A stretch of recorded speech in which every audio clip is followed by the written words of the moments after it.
Hello, everyone, and welcome to the fourth quarterly meeting of the Mayfair Town Hall. Let's get right into it, shall we?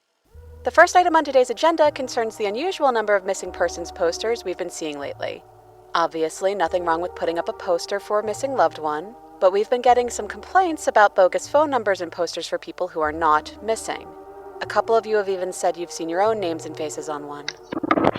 Want to hear more? Then tune into Mayfair Watcher Society, available wherever you listen to podcasts.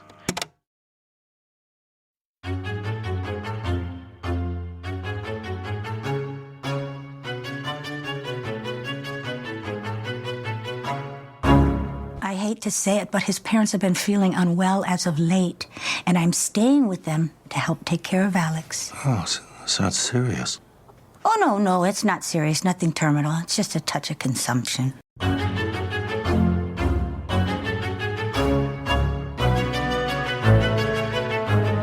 And welcome back to Horror Queers. We're talking, please take me to your therapist.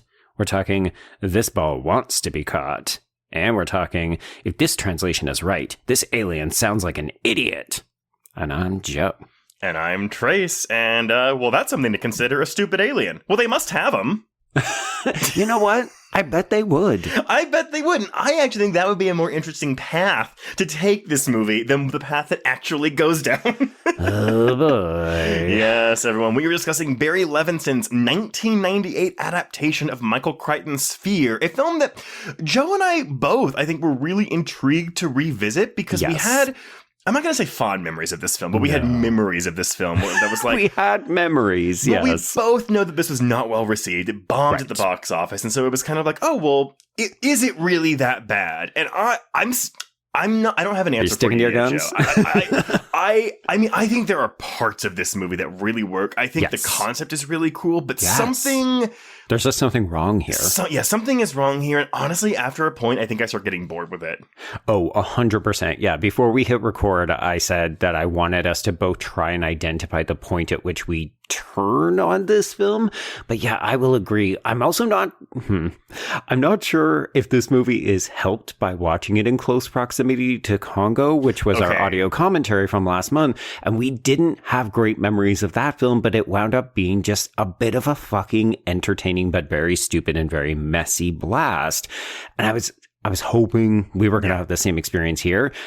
This just isn't very fun. Not at all. And I mean, the only Michael Crichton books I have read are both of the Jurassic Park books. And so and this is like years ago, so I don't have a huge memory of them. But looking at the major 90s Crichton adaptations, so you got Jurassic Park in 93, Congo in 95, and this in 98. And I think... Where is Lost World in there? Oh, right. That is 98. No, it's 97. I think it's 97.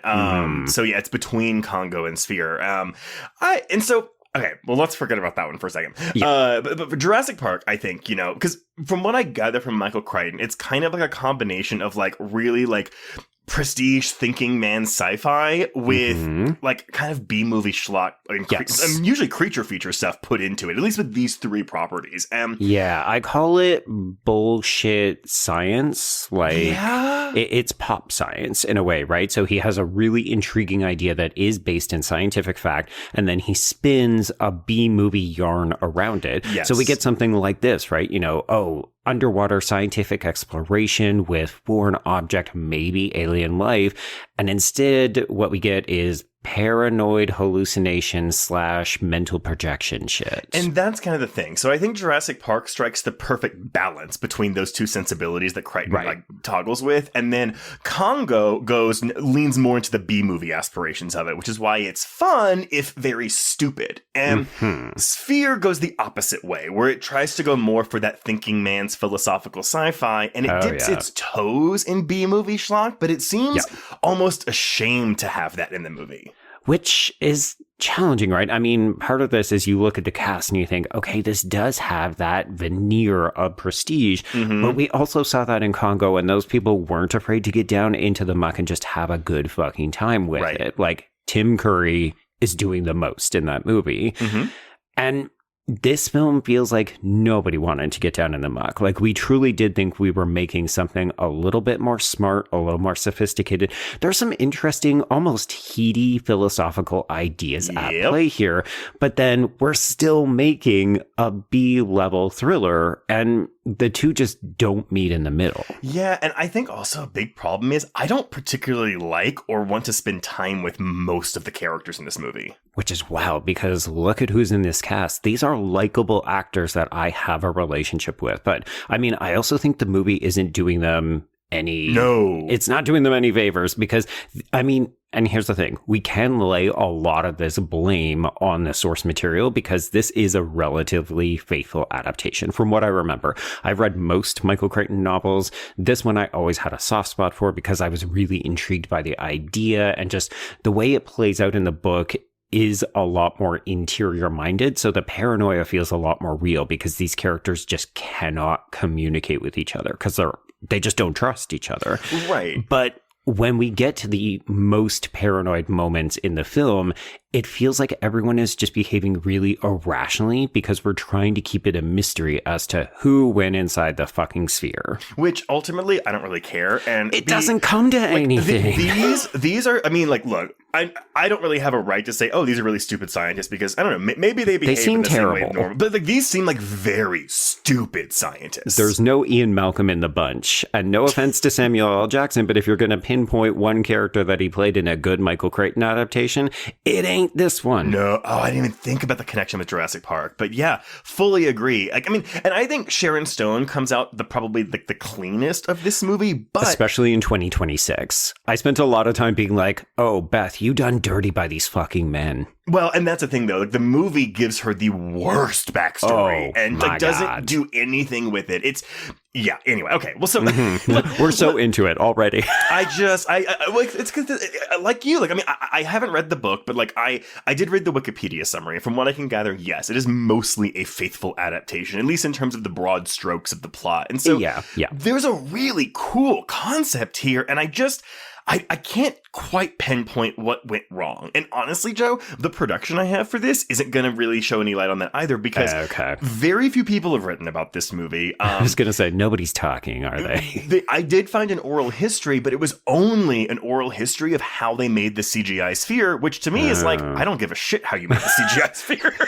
I mean, I guess back at the time, we're still really dealing with how do we make CGI look as authentic as possible. So I understand the impulse to say, oh, focus on the special effects in this movie. But yeah, no, I need to know how certain creative decisions around the script, around the casting, around like this movie, the editing is garbage shit in certain sequences, to the point where I'm looking at this saying there's got to be a bunch of stuff on the cutting room floor. So for me, I didn't have as much of an issue with the editing, but there was one moment where like Sharon Stone is running out a door in the climax, and I swear to God, the thing cuts like 8 different times in about 5 seconds. And I was like, why are we cutting so much? Why can't we just shoot her walking out the fucking door? Exactly. It feels desperate to maintain a sense of thrilling tension. Like, oh, we're really trying to ramp up the stakes and make everybody seem like, who can you trust? And it doesn't work. It just feels like bad filmmaking at times. And I think, honestly, that's like, I think a lot of the blame for this is going to have to fall on Barry Levinson, because I think so. The script is a problem, but as you said, it's a mostly faithful adaptation. So, and not to say that you can't have a faithful adaptation that's not, that's good or bad, but yeah, like maybe certain things should have been done differently, but also you can't veer too far away from the source material, especially at this time, because we are pimping out the Michael Crichton of it all. So we're trying to capitalize on familiar IP, or at least this recognizable author. But Barry Levinson's like filmography doesn't really give you an idea that he would be capable of directing. This? Yeah, exactly. I mean, this is Good Morning Vietnam, Rain Man, Bugsy, Toys, Disclosure, Wag the Dog. Like, that's what he was known for before this movie, and none of those are $80 million budgeted sci-fi action thriller horror films. Yeah, just like, hey, we trust you to make smart movies, and this is dumb smart, so we think you might be a good fit. Yeah. So, okay, well, let's just dive into this then. Tell me all about it. And also, I know you always say let's dive into it, but it's especially after the movie that's underwater.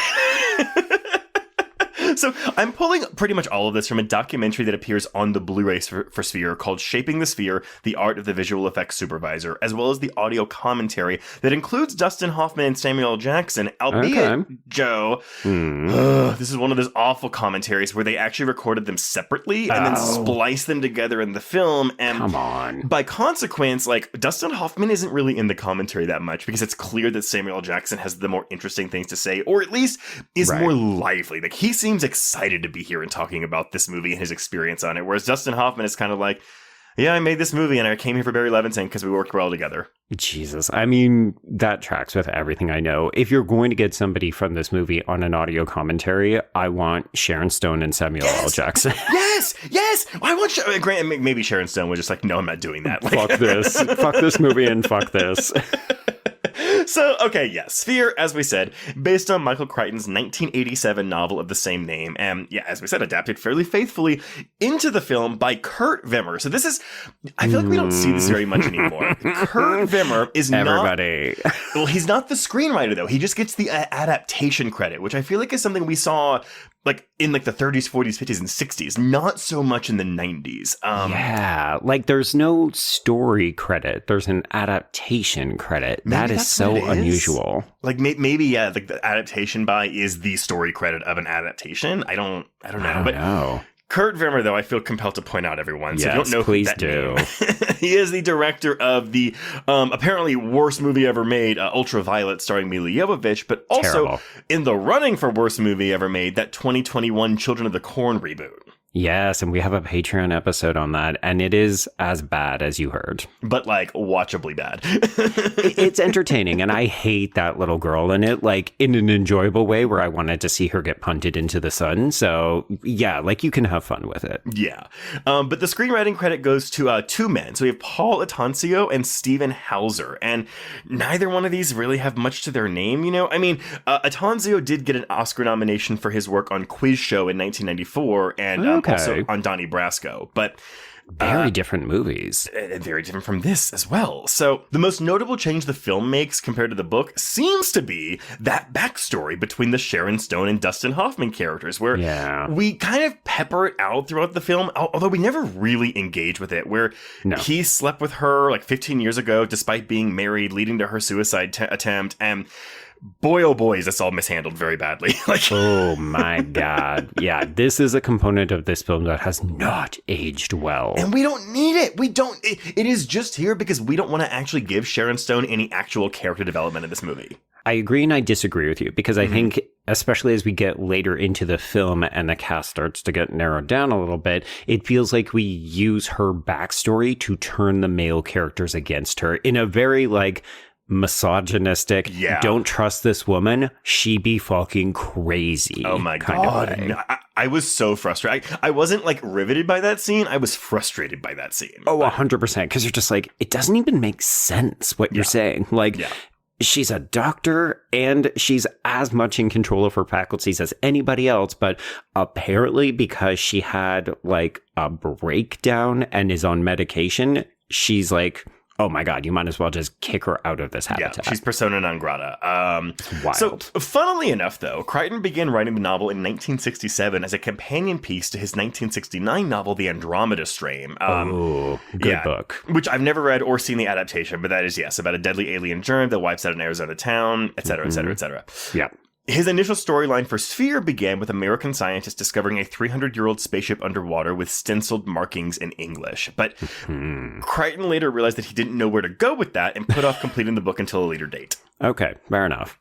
Now, I'm not really sure how the film adaptation began, but director Barry Levinson seemed to be on board from the beginning, which again is odd considering that his previous filmography, but I can only imagine like this got made because it's like, oh, Jurassic Park, Congo, Lost World, let's do more Michael Crichton. It's literally licensed to print money, so let's just keep making them. What else do we have? Because there's also, there's an Antonio Banderas adaptation in here by John McTiernan called The 13th Warrior. That's Michael Crichton? That's a Michael Crichton one, but it's like a Stephen King, Richard Bachman kind of thing, where it was Crichton under, I think, a pseudonym early in his career. Man, see, and like the probably one of the least known Crichton films that I definitely saw it in theaters was 2003's Timeline with Paul Walker.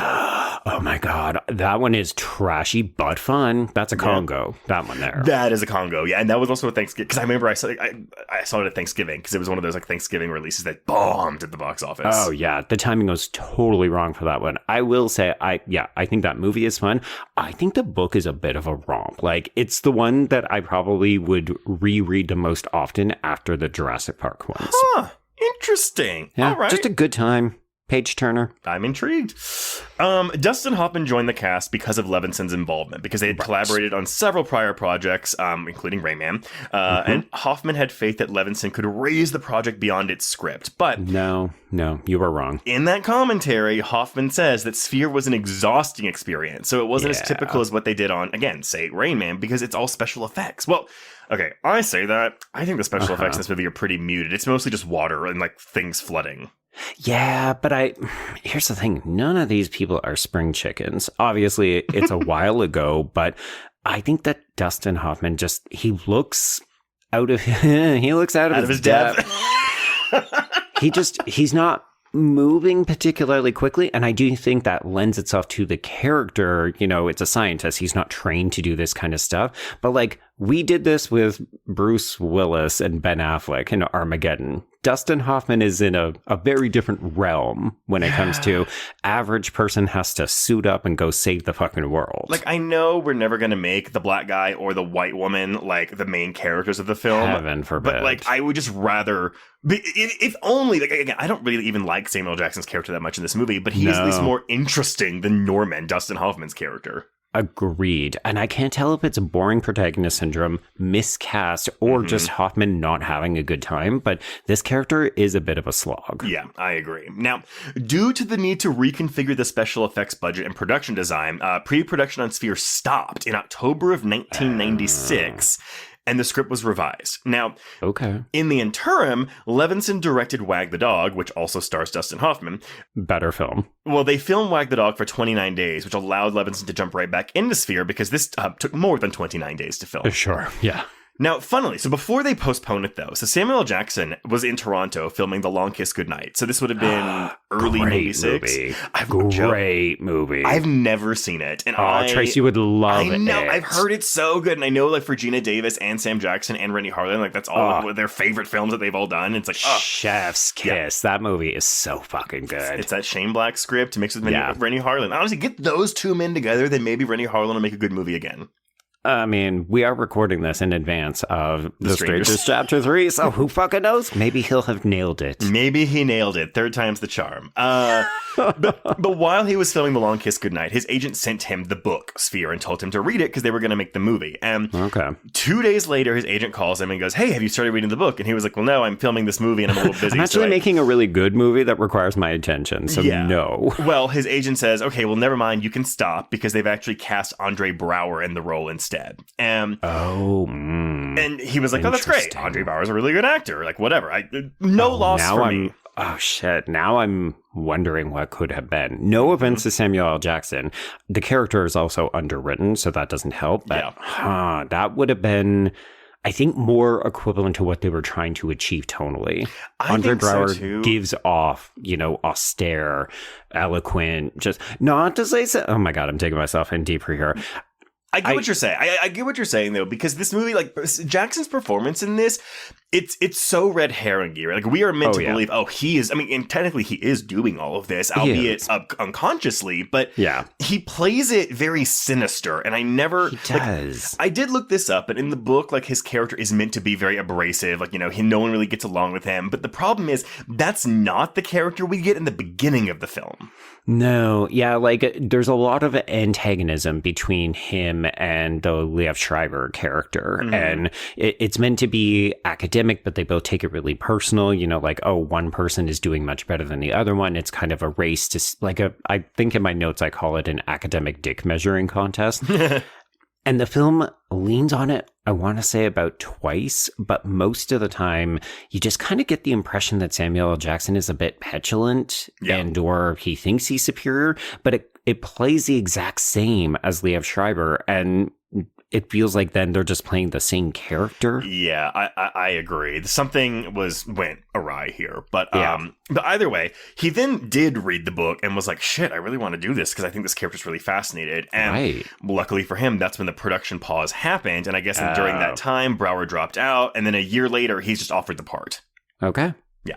So shooting on Sphere began in March of 1997 with a budget that Variety estimates was $80 million. And I gotta say, like looking at the Wikipedia and the footnotes, there were so many articles that they're broken links because they're, from 1997, 1998. But Variety, God bless them, all their articles are still up and live. I was gonna say, there's about 2 or 3 entertainment sites that were around then that are still around now that haven't just succumbed to AI clickbait. And yeah, thank God.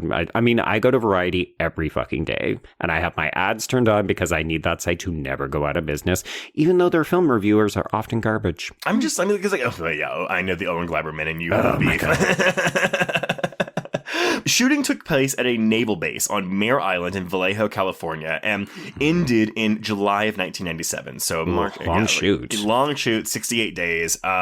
All the underwater scenes were created in tanks in the former hangars. Thanks to production designer Norman Reynolds, who had also done the production design for films like Alien 3, Raiders of the Lost Ark, and The Empire Strikes Back and Return of the Jedi. Yeah, I hear what you're saying in terms of there's nothing too new or novel about this, but I do think when they get in the water, it is more exciting. It is more exciting, but then I also think that you can see this movie's influences like on its sleeves. Like it's almost shameless in the way we're aping Alien in parts of this movie. Oh, you sent me a message that was like, this is just the Alien mess hall scene. And I was like, oh, I know exactly what scene you're talking about because yes, it is. Now, Sphere was originally set to open on Christmas Day in 1997. I know. No. So in September of 97, it was bumped to February 98 to avoid competition with Titanic, Good Will Hunting, Scream 2, Amistad, Tomorrow Never Dies, As Good as It Gets, The Postman, and Barry Levinson's own Wag the Dog. That is a good lineup. Holy shit. All films released in December of 1997. You know what? It's funny because we always talk about 1999 as a really, really good year for film, but I mean, no shade to 1998 December. Well, and the problem is, too, because I was like, well, they're probably mainly competing with Titanic, which they were. This laundry list. But of course, by the time this movie opens in February of 98, it was a Valentine's weekend release, by the way. Yeah, nothing says romance like Sharon Stone being told you're a fucking moron because you're a woman. So it opens February 13th, 1998 against fellow newcomers, The Borrowers, the children's book adaptation, and The Wedding Singer, the Adam Sandler Drew Barrymore movie. Well, we know which one. Well, actually, no, that wasn't a huge hit. That one legged it out, didn't it? That's exactly right. It legged it out. Because I looked. So the number one movie of the weekend was still Titanic. Like, that was just obvious. Yeah. Wedding Singer was number 2. And Sphere was number 3 with $14.4 million. But here's the thing. Sphere goes on to gross $37 million domestically. Ugh. The Wedding Singer goes on to gross like $84 million domestically. Yeah, and become a beloved Adam Sandler classic. Whereas I don't think many people, like, I will be surprised to see people's reaction to our coverage of Sphere. Like, how many people have forgotten this movie even exists? But again, like with the pedigree involved, like you would think this would be like must-see movie, and it's just not. I mean, the other conversation we had before we hit record was, okay, so we're obviously going to talk about all the movies that this film seems influenced by, but which film is it closer to in actual execution? And I was like, yeah, this is Congo, but not fun. And you said, this is Supernova. Yeah, and granted, it does predate Supernova, but like, I think you could, like, on like whatever graph chart, like your 4-quadrant thing of like, shitty sci-fi movies, this and Supernova are in the same quadrant. Absolutely. And yes, folks, we do have an audio commentary on Supernova if you want to go and listen to that. At least that one can blame all of the production troubles. This one just had a delay. Yeah, exactly. So again, I think that's what makes it all the more frustrating is like, I really can't find like, oh, that's it. That's the reason why. What went wrong? And I think that's why ultimately, yeah, this is just a Barry Levinson issue. I really do think that's what it is. Yeah, I think it's a bad script that he can't do anything with, and what we end up with is a mediocre film with a really good cast. Yeah.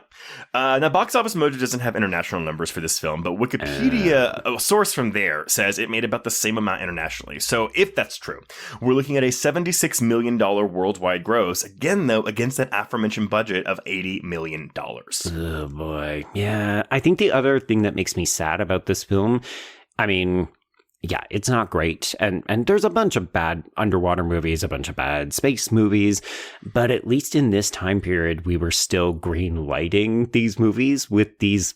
I mean, maybe this is too high a budget and that's why we don't have them anymore, but like we were still willing to take a chance on mid to hard sci-fi films and like throwing a chunk of change at them. Well, I miss the days when we would get films like this. Well, as someone who like I just really want more creature featurey stuff in this movie, and I get that that's not what it's doing, but like if you watch this and you're like, wow, I wish there was more creaturey stuff, then I just say go watch the 80s aquatic horror films Leviathan and Deep Star 6. Which it feels like this movie is directly ripping off. And again, that could just be a source material thing, but I will tell you that is one other big difference I do remember from the book to the film. The book actually gives us more giant squid action. Yes, I cannot Where is the giant squid? We do not see the squid in this movie. Like we see You had $80 million. Where's my giant squid? Where is it? Where is it? Oh, I mean, at least we get the jellyfish. But even then, and again, we're talking about these aren't God's creations. Like cool, show us some mutated aquatic creatures. I want that. Oh, yeah. And like the book actually does something with that storyline. You know, oh, there's something wrong here. They look right, but they're not actually natural jellyfish. And the book follows through with that. Like that's part of what tells us, oh, this is made up by someone, because Harry doesn't actually know what the inside of a jellyfish is. Like if you cut it open, he doesn't know what that looks like because that's not his area of expertise. So that's why they're wrong. The movie never clarifies that. It never does. It's just, again, you're meant to just go into, it's from his imagination. There you go. Oh, I'm sorry. It's from Norman's imagination, not Harry's, because he's the one that's afraid of it. Which, again, so that means even by the time Queen Latifah dies, Norman's already been inside the sphere. Yes, I clocked it when I was doing my notes for this. So I can tell you when Norman does go into it. Okay, good. Yeah. Put that in your back pocket then. Yeah. But that's the thing too. Like the whole premise of this, like, oh, their imagination like comes to life. That's also kind of aping the plot of Solaris. It absolutely is. Yeah. Anyway, so Sphere comes out, and it's a critical failure. We are looking at I was a little shocked by this, a 13% on Rotten Tomatoes. Ouchie. Yeah, and Letterboxd users are giving this a 2.8 out of 5. I'm firmly, like, I'm a 2.5 out of 5 on here, where I'm just like, it's not the worst thing I've ever seen, but like, there's so much missed potential here. Yeah, it's a lot of opportunities that we could have done something more interesting with, and we just never pull that trigger. Now, before I pass this off to you, Joe, I did find one piece of information that this was going to be a TV show. Oh, see? In August of 2020, Entertainment Weekly, so this is like post-lockdown of the pandemic, but Entertainment Weekly reported that HBO will be developing a television series based on the novel. The planned showrunner was going to be Denise Thee, who recently worked as a writer and executive producer on season 3 of Westworld, and Robert Downey Jr. was also on board as an executive producer. So intriguing. Didn't say who was going to be in it. Obviously, this has not come to fruition, so I don't know if we're ever going to get this. It's not happening. Give it to Noah Hawley, man. Right? Yeah. He'll make something good out of this. I mean, yeah. Imagine Alien Earth only in this underwater habitat. Yeah, and that's where, again, like this film that so badly wants to do the philosophical arguments, but like just falls short. Hawley will do that in the TV show version of this. I will say Westworld was also interested in having those kinds of conversations, so I could have seen that actually working out. Isn't Westworld also based on a Crichton novel? It is, in fact. So it makes sense. They're like, Crichton adaptation ending, let's start another one. And pop psychology, baby. Again, I think that I would love to see like Sphere Westworldified, but yeah, whatever. Yeah. Okay. Hello, everyone, and welcome to the 4th quarterly meeting of the Mayfair Town Hall. Let's get right into it, shall we? The first item on today's agenda concerns the unusual number of missing persons posters we've been seeing lately. Obviously, nothing wrong with putting up a poster for a missing loved one, but we've been getting some complaints about bogus phone numbers and posters for people who are not missing. A couple of you have even said you've seen your own names and faces on one. Want to hear more? Then tune into Mayfair Watcher Society, available wherever you listen to podcasts. Anyway, okay, Joe, well, what happens in this movie? And if you don't complain about the title cards, I'm going to be really upset. Oh my God. If we had have done this as a drinking game, that would have been a 2-sip rule. Because if you want to get shit-faced, the title cards in this movie they will do the job for you. There's so many. There are some where I'm like, many. It's like 5 minutes of a scene, then boom, the title card. I was like, what? I could tell this. I would guess, but I can't know for sure. But these are just chapters from the book. I think so as well. But here's the thing. All Michael Crichton novels adopt this same structure, and you never see this in Congo, Jurassic Park, Westworld, any of those other titles. Like, this is a bad adaptation choice. And I think it actually creates really languid pacing because, as you said, half the time they just pop up and you think, okay. It's arbitrary. Why? Yeah. Yeah. Who absolutely. fucking cares? Fully agree. Battle stations. Okay. Why don't you show me? You're a fucking movie. Yeah. Sorry, I'm going to try to take it down a notch or two because I think I'm yelling too much. The analysis. Jesus Christ. Okay, so we are going to play a game, Trace. Okay. But it's your least favorite game. So it's the Repeat Offenders game, where I'm going to ask you to name the other titles that we have seen these actors in. You're lucky that this is a relatively sparse cast, though. So you don't have to do this too many times. Okay. Okay, so we begin with psychologist Dr. Norman Goodman, who is played by Dustin Hoffman, and he is waking up in a helicopter piloted by Huey fucking Lewis. What? Yeah, like the singer, right? The singer. Lewis is? Okay, yeah. Yeah. He must have a Barry Levinson connection. I guess so, or maybe just, hey, I'm around. Do you want to hang out? Sure. Can you pretend to fly a helicopter for 2 seconds? Anyway, I did want to note, though, one thing I had never caught previously when I watched this film was I think it's very interesting / important that Dr. Norman here does wake up in the middle of the action, right? So we're kind of thrown into the mix, but it's also very much, you don't know what you were dreaming, or you didn't, like, it's suggestive of the film to come, where people often don't have control over their actions, but it's coming in and out of dreaming states. Sure. Yeah. You're like, yeah, sure. Whatever. Okay, so they are en route to the middle of the Pacific Ocean, where a fleet of Navy vessels have gathered, and Dr. Norman Goodman thinks that he has come here because there's been a plane crash, and he's going to be treating the survivors, if there are any, for PTSD. So this is the story, but first we need a title card, The Surface.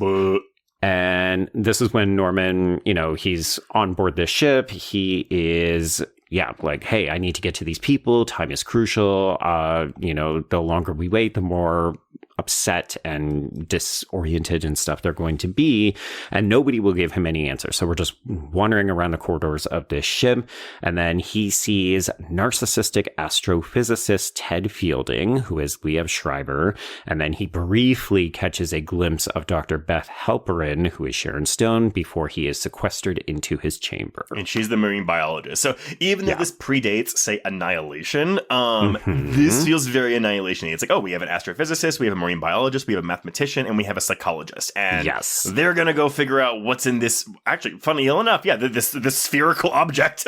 Like this area that is being affected by things. And if you think about it, I mean, Annihilation also has that, are we controlling the environment, or is the environment controlling us, and that kind of stuff? Well, so then maybe we don't need an adaptation of Sphere again. We just need to watch Annihilation, because that's the better version of movie. This yeah, exactly. For sure. Yeah.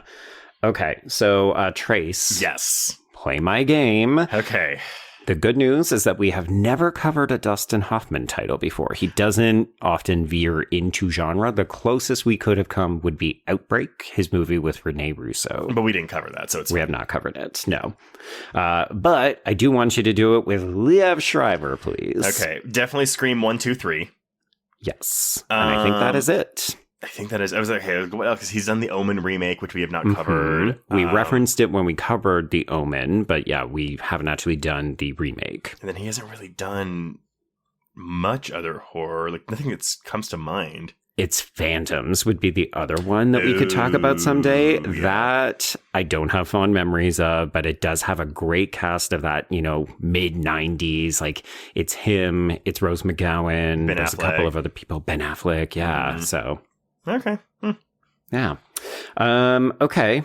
Same question. Sharon Stone.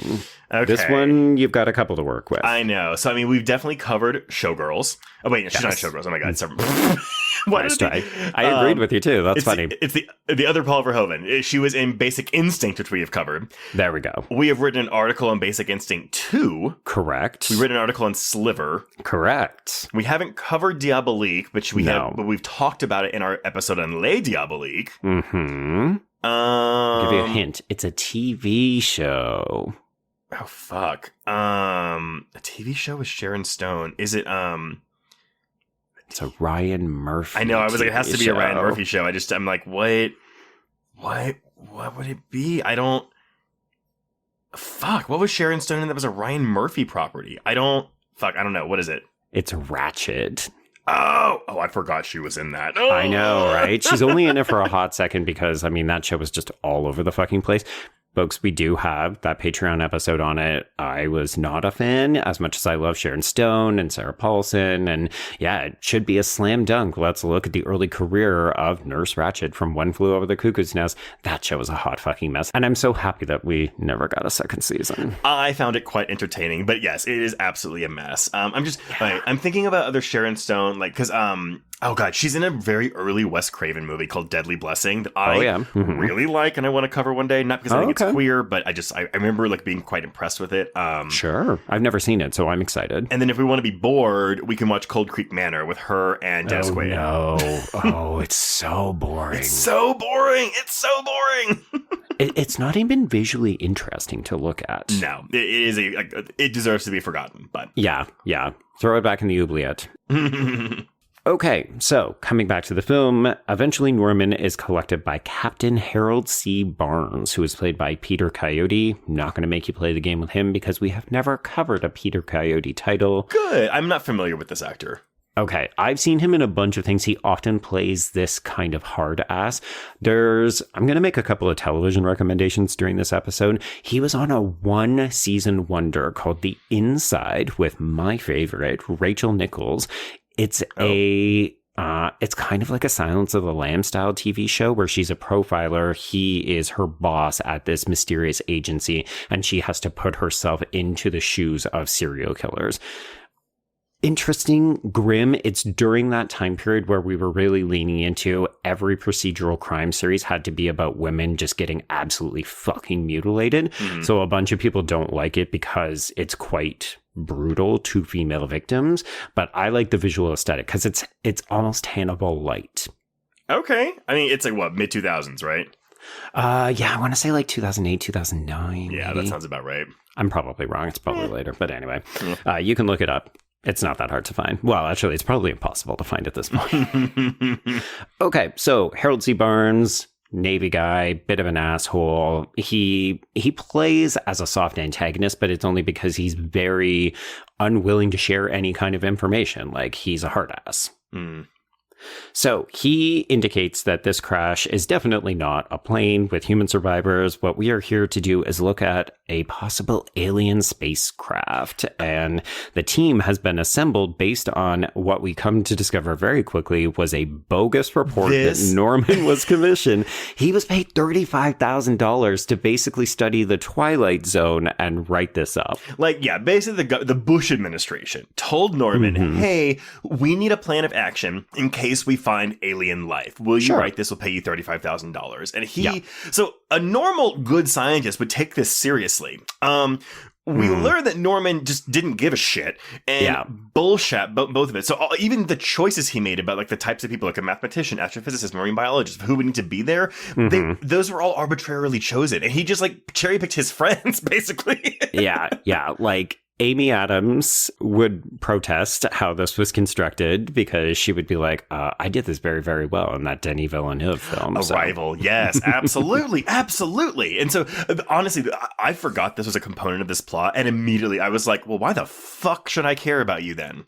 I mean, it's funny, right? Because it does turn him into something more complicated and less trustworthy, which maybe is the implication. It's like these people are all very self-centered narcissists. They're kind of fucked up personally, professionally. And then we've got this protagonist who immediately is just kind of denounced as, oh, he's actually not very good at what he was picked to do. No, and I guess maybe that then is actually kind of interesting, because that's not something you would normally get in a movie of this ilk. Yeah. But like, he shouldn't be the flawed one. Everybody else should be the flawed one. Yeah, but at the same time, it's like, but I don't know, man. This to me is honestly a crucial mistake with this character. It just also doesn't feel needed. Like, I do believe this is a carryover from the book as well, but it doesn't contribute much. It doesn't add much of anything to the film. No, and I think honestly it would just be better if he just knew. Like, if he took this seriously, because it just seems to be, he was like, well, we're never going to find alien life, which again, as a scientist, I feel like you would want to keep yourself open to that idea. Right. Yeah, I agree. So before we proceed, I'm going to make my second television show recommendation, because this idea of I wrote a report and I had a crack team of people that, would be taken from their homes and brought to the Black Ops site because we've got an alien threat. There was a fantastic Carla Gugino show. I think I've talked about this on the show before. So it's called Threshold. It was from 2005. This cast, it's Carla Gugino, Brian Van Holt as the military person that she has to work with, Brent Spiner from Star Trek as like the science guy. We've got Peter Dinklage, Charles S. Dutton, and it was really interesting. It was basically them trying to prevent an alien threat. Like, basically this thing was just spreading exponentially a la Puppet Masters and stuff. And each episode was them being like, are we going to have to nuke this town to try to contain this threat? So it went into the more heady philosophical ideas, but it was also a great action show. Oh, yeah, but also 5 episodes unaired because those ratings. Oh, because they canceled this shit. Sweet. It aired in September. They canceled it by November. Yeah. Jesus. So Threshold, everybody. I quite liked it. If you ever want another one, Season Wonder. That one does end on a cliffhanger that'll piss you off, though. Okay, so yes, Norman, shitty scientist, bad researcher, but $35,000 richer. So we go into a briefing where we are introduced to the rest of the team. As we mentioned, mathematician Dr. Harry Adams, Samuel L. Jackson is also there. So mathematician, astrophysicist, Beth, who is marine a biologist. lady. And then the psychologist, who is the team lead, because, he's going to make sure that people don't get too paranoid or that they don't crack under the pressure. Sure, Which, Norman. I do think it's really like a little weird that the psychologist is the lead of this extraterrestrial investigation. But thinking about your Annihilation comparison, wasn't the Jennifer Jason Leigh a therapist? She was, absolutely. I just don't. I mean, she also cracked. Yeah, well, I mean, yeah, they all cracked. But I mean, because what they had, it was because they also had like an anthropologist on that one too, which that would also make sense, by the way, to have on this team.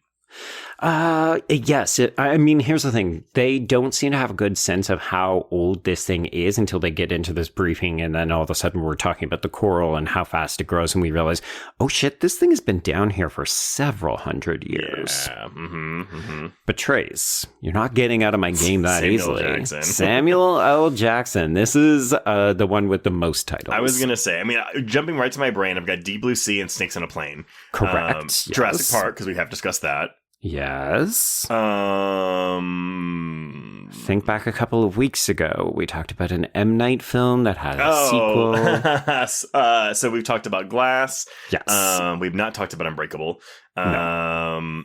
And then There's one other that you're missing, and this is the hard one. It's an early Black queer horror film. Oh, is it? Oh, fuck! It's that vampire movie. Yes. Well, Succubus. Yes. Hold on. It's oh my god, it's a weird name. Mm-hmm. Like it's Death by Temptation. Temptation. Okay, yes. Death by Temptation. Yeah, it's wild. I looked at Samuel L. Jackson's filmography because obviously he's worked with everybody. He's worked consistently. I was like, we've covered more than 5 titles by him. No, we haven't, because he also doesn't do a ton of really genre-oriented fare like science fiction and horror.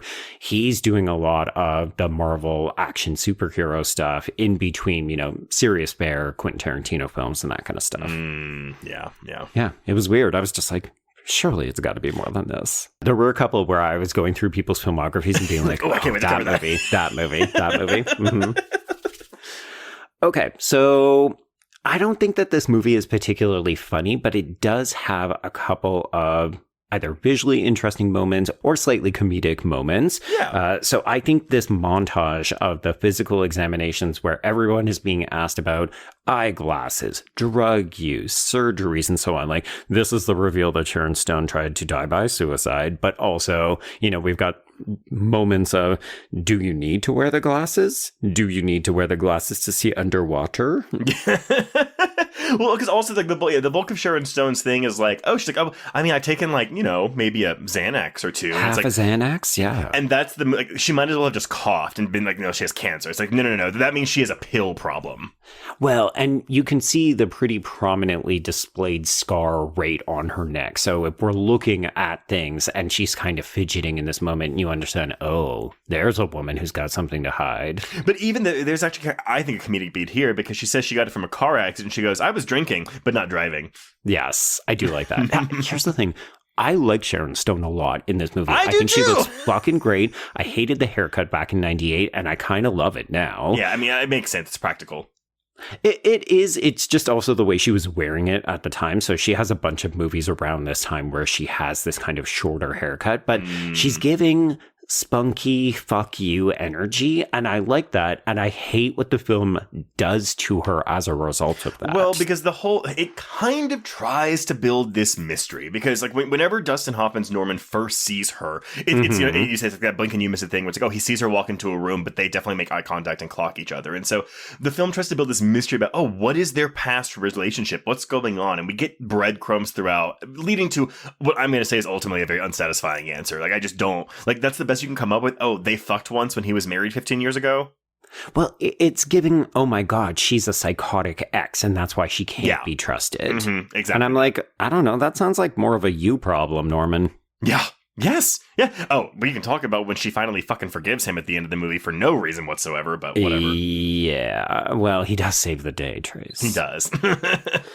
Okay, so let's go down the Chekhov's catalog of shit that's going to go wrong in this movie, because we're presented as, okay, here's how this expedition down to the bottom of the ocean is going to work, but it's also, don't go outside of the habitat because the water's so cold you'll die of hypothermia. Okay, cool. Somebody's going in the water. Yeah. There's a mini sub, which can be a backup use of emergency escape if you need it. Okay, cool. We're going to need that mini sub to get back to the surface. Sure, absolutely. And we don't get this reveal yet, but the whole, like, oh, we've got to flip this switch to reset it so we can send the last 12 hours of footage. Yeah. That's clearly going to come back. Yes.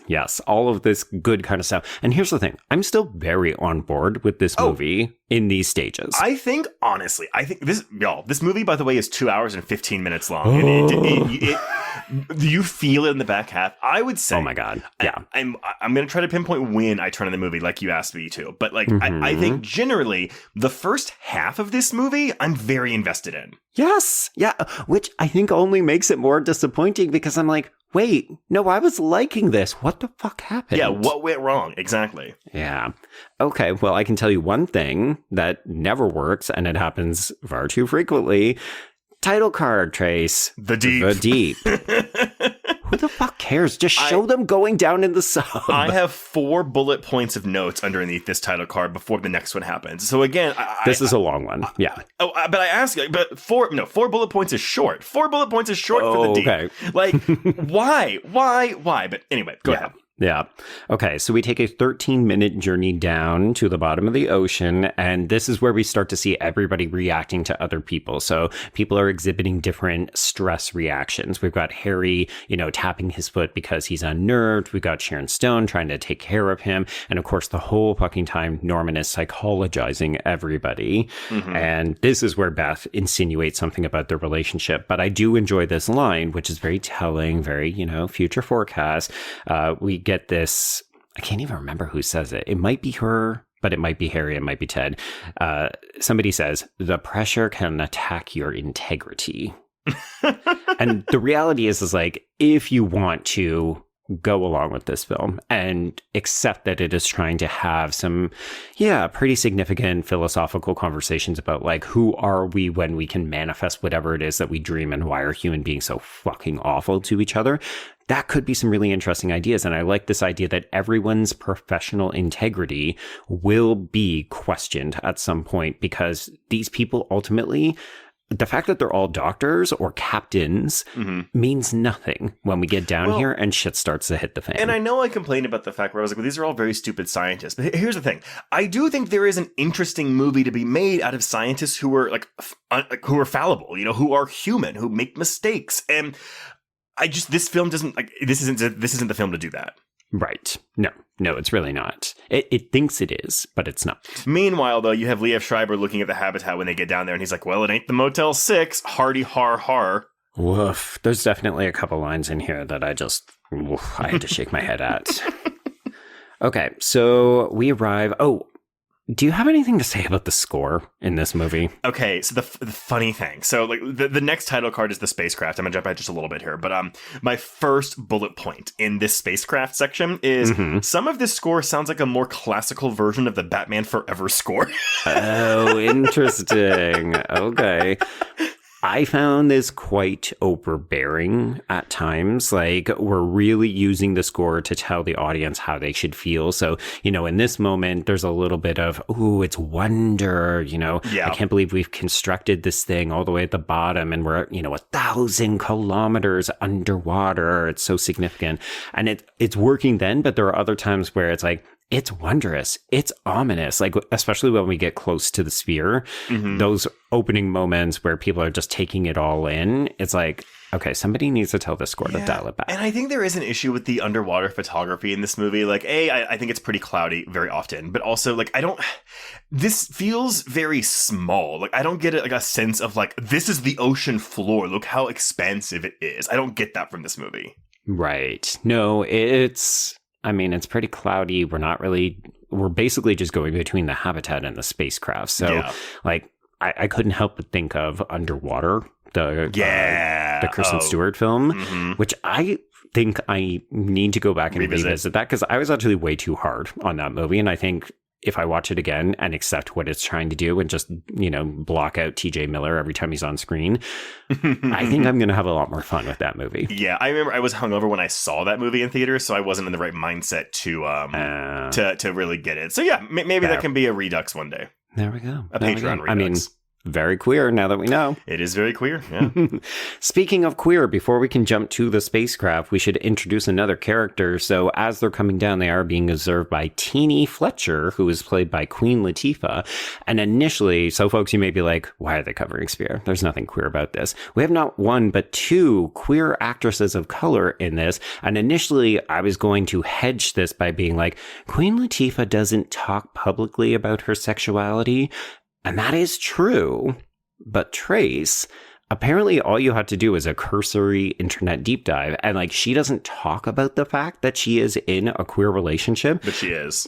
She goes to every public event. She walks the red carpet with her partner. So this would be Ebony Nichols. They've been together since 2009, or some people have speculated 2007 because they both worked together on Hairspray. So Nichols is a dancer, which is why they were both working on Hairspray. They have a son together named Rebel. And it's very queer, and we just don't talk about it because nobody needs to know about my personal life. Yeah, I kind of love that. I'm looking at this now. At the BET Awards in 2021, during her acceptance speech for the Lifetime Achievement Award, she publicly acknowledged her female partner, Ebony Nichols, and son Rebel for the first time, ending the speech with Happy Pride. Yeah, it's very, very Jodie Foster. Very Jodie Foster. But, Joe, tell me anything about Teenie in this movie. Oh my God, I cannot, because she is a woman who looks at monitors and then dies horribly because of all of these jellyfish. That's the character. If Samuel L. Jackson were in this movie, I'd have more of a beef with her dying so quickly. It's wow, we really are just killing the black woman first in this movie. But I remembered her being more of a presence, and she has nothing to do in this movie. Okay, it's so funny that you say that, because I also thought that she had a more significant part to play. She is here, but she really doesn't do much of anything, and then we just kill her. And I do still find her death very, very effective. I think it's one of the better action set pieces in this film, but it is wild how much we don't know about her and this other woman of color that I'll talk about in a moment. Yeah, so the way I first heard about Sphere, I saw Queen Latifah on a talk show. I thought it was going to be Ellen DeGeneres, but I don't think she was had her show at this point. Okay. So maybe it was like Regis and Kelly or something. But Sure. But she was on there, and they showed the jellyfish scene, but not her death. They just showed like up to the point where it's like it's getting tense, and they cut it off. And Right. Okay. I remember I was a kid. I mean, I was 9 years old. I was like, oh my god, this looks so cool! Like I can't wait to watch this movie with killer jellyfish in it. And then I watch it, and I was like, oh, so she just dies right there. Oh, really? Yeah. You basically saw her one big scene on the talk show. Exactly. The only she just looks at computer screen and she's like, oh, I've got to go do that reset button. So hope nothing bad happens to me. Let me just do Chekhov's reset button. Oh my god, jellyfish. Oh my god, I'm dead. Yeah. Another good comedy beat, so something I can praise this film for. I'm grasping at straws here. There is a very funny moment where we get them pressurized, so they have to breathe in helium, and then they have this funny helium voice conversation in the elevator. I like it. It's funny. It's fun. Yeah. This is a moment of levity that I maybe that's another big issue too, is this film takes itself a bit more very seriously. Yeah. There could have been a bit more levity in this movie. And I get why we're not doing it, because the story doesn't really lend itself to that. But, I mean, again, I'd rather it be fun than what we have right now. Well, even I'm thinking, okay, we made the Samuel L. Jackson comparison between this and Jurassic Park. Dr. Malcolm is a main character in Jurassic Park, and the stakes are sky high in that movie. Mm-hmm. Malcolm is cracking jokes throughout the entire fucking film. The whole time. And it never cuts into the tension or the horror of the movie. Yeah, I mean, I'm not saying that every film needs to have a wisecracking, character who's there just to provide the funny, but I think that this movie maybe would have been helped by that. I think so too. Absolutely. Yeah. Which again, it's Barry Levinson. Why isn't he incorporating humor into this? I guess, I wonder if he was just actively trying to break out. Like, you know what? I want a piece of that Michael Crichton pie because they all do so well. They're making tons of money. Why can't I get that? Maybe this was a personal challenge for himself. And granted, I will say, if we're talking aquatic horror that Barry Levinson does do well, look at 2012's The Bay. Oh, yeah. Not a very funny one, though. No, but it's at least aquatic horror, and it's found footage, actually, I think, too. It is, yeah. The effects on that one are quite upsetting, considering how low budget it is. Yeah. Very effective. Okay, yes. So they then get to watch this robot try to open the outer door of this spacecraft, which looks like a giant fin. And it doesn't seem to be quite working. Like there's a bit of a struggle with it. And, we're using language like unknown life form or ULF. And there's some interesting speculative stuff about the science fiction aspects here, right? Like, should we open the door just because we can? Should we? Because we don't know what we're going to find on the other side. Like, sure, this is a major scientific milestone, but what if the aliens exhale cyanide gas or live forever like a virus? And the film floats those questions. And sure, it's like, oh, well, what if it gives you powers to manifest anything you dream of? That could be just as dangerous. But it feels like the film or the screenplay never really connects those ideas, like just how dangerous this could all be. That's the thing, that the idea that anyone would just walk... I needed there to be like, the sphere has this like hypnotic drawing in quality that makes people want to walk into it, which I feel like they at least kind of hint at that. But at the same time, it's like anyone in their right mind, a scientist especially, would not just walk into this giant extraterrestrial thing. And I mean, talking about the sphere specifically, not the ship, but still.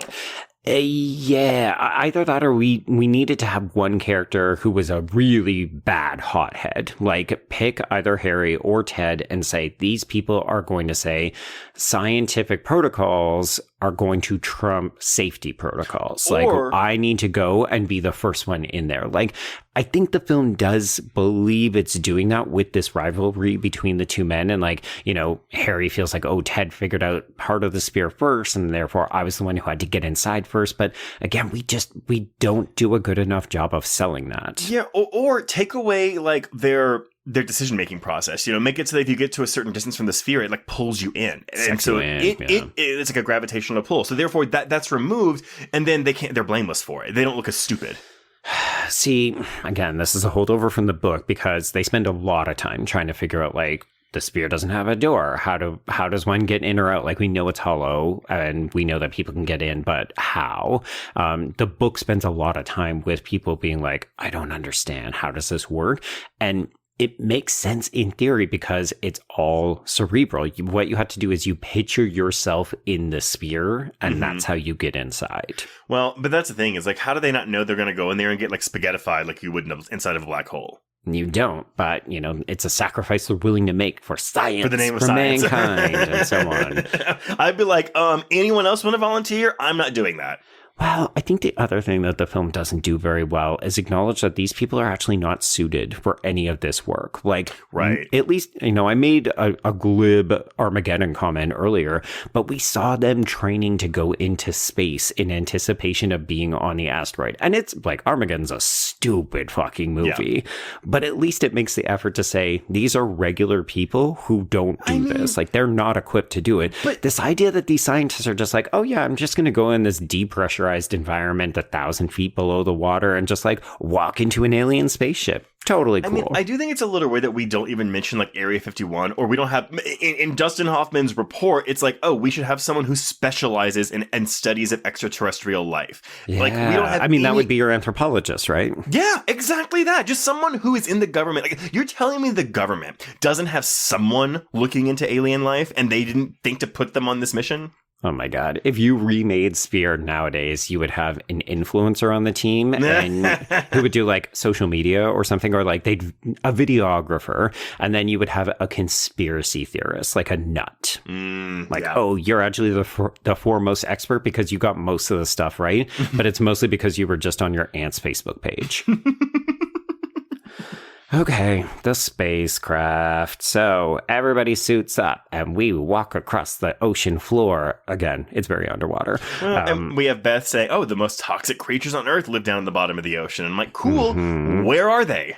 It's that fishy eel snake thing. Oh my God, but the way that shot is really funny. I actually find that effective. I think the jump scare is effective, but there's a profile shot where it's just kind of like, you can tell it's like on a string and like someone's behind it, like just like kind of tugging it back. It looks so silly. It's a garden hose, right? Yeah, garden hose exactly. with teeth. Yeah, but it looks cool. Yeah. Okay. So we're making our way over to the spacecraft. Harry briefly tries to hammer into the door, but it leaves marks. And that is your first sort of, hey, this is alien technology. Why isn't it a bit more sturdy or something like that? So we're taking note of this. We get inside. We find footsteps in the dust. And these are not like, this craft is meant to be here for hundreds of years. Nobody's been here. So how could there possibly be footprints? And then the group, you know, this is how you know it's a horror movie. They decide that they're going to break up into two different groups so they can explore. I do wish we had spent more time on this ship. Yeah. I mean, does it suffer in comparison to something like Event Horizon, which comes out only the next... No, the year before. It's the year before this. The year before. It's hard not to compare this film to that, even though, one is underwater, one is space, but it feels like, oh, okay, you find a derelict your balls spaceship and you're exploring it. And this movie is just not interested in exploring this space. It's like, let's take an elevator to the cockpit and let's find a trash can that says trash. And people just like move from the habitat to this spaceship willy-nilly. Like when Sharon Stone's like, oh, I just went over there. I was like, really? Is it that simple? Like, can you just just slap on a spacesuit and go out there? Yeah. And that's the thing, honestly. Like, to me, this isn't an aquatic. I mean, it is an aquatic movie, but like this is a space movie that happens to be underwater. Oh, I like that. Okay, so we're getting a little bit more of this bullshit about, Norman's relationship with Beth and how he did that to her. And you're like, okay, cool. We'll put that in the back pocket. They go up to the cockpit, and this is where they find a humanoid body with a fatal blow to the back of the head. Like the skull has a fracture that clearly killed it. Well, but he's holding an empty bag of almonds that they realize, this is an American ship, not. This is a big reveal. This is actually really, again, at this point, I'm still invested in the film because I'm like, whoa, like what? How did this happen? Yeah, because it doesn't make any sense. You think the timelines don't gel anymore. So as we make our way through these flight logs and we see, okay, there was, this kind of like mysterious event. We get this hologram 3D image that reflects on their visors and they're kind of embedded within them in the cockpit. I think visually this is actually pretty interesting. Yeah. But, we're clocking the time frame, and these jumps are hundreds of years into the future. Well, we think, because I actually thought this was kind of funny. So they look at the log, the dates are all like blah, blah, month, date, and then 43. And they're like, well, it can't be 1943, so it would have to be at least 2043. Yeah. Which is not that far away from where we are anymore. But then I'm like, okay, but you're telling me in the future, they don't think to make it a four-digit year instead of a 2-digit year. Yeah. Maybe we were just trying to save space in terms of the writing or something. I guess, whatever. But anyway, this is cool. This is neat. And we get this, this digital model of the solar system. We're going through it. I haven't seen 2001: A Space Odyssey, but apparently this is very 2001: A Space Odyssey. I mean, softly. Sure. I'll confess I didn't think of that, but I could see it if somebody wants to make the argument. Yeah, it's intriguing. It builds the mystery because, we're finding this with one group, and then we're finding the trash can with the word trash written on it in English with the other group. So clearly, American ship, timelines are not matching up, so the mystery deepens. And then at this point, this is when we get called down. So Beth and Norman have to come down and meet the others. And at the 30-minute mark of this movie, we introduce the sphere. And It's this glistening, goldy metal oil. It's hovering. There's no doors. And it's a big mystery. So, okay, here is the rest of my production on what we did with this sphere. So, okay.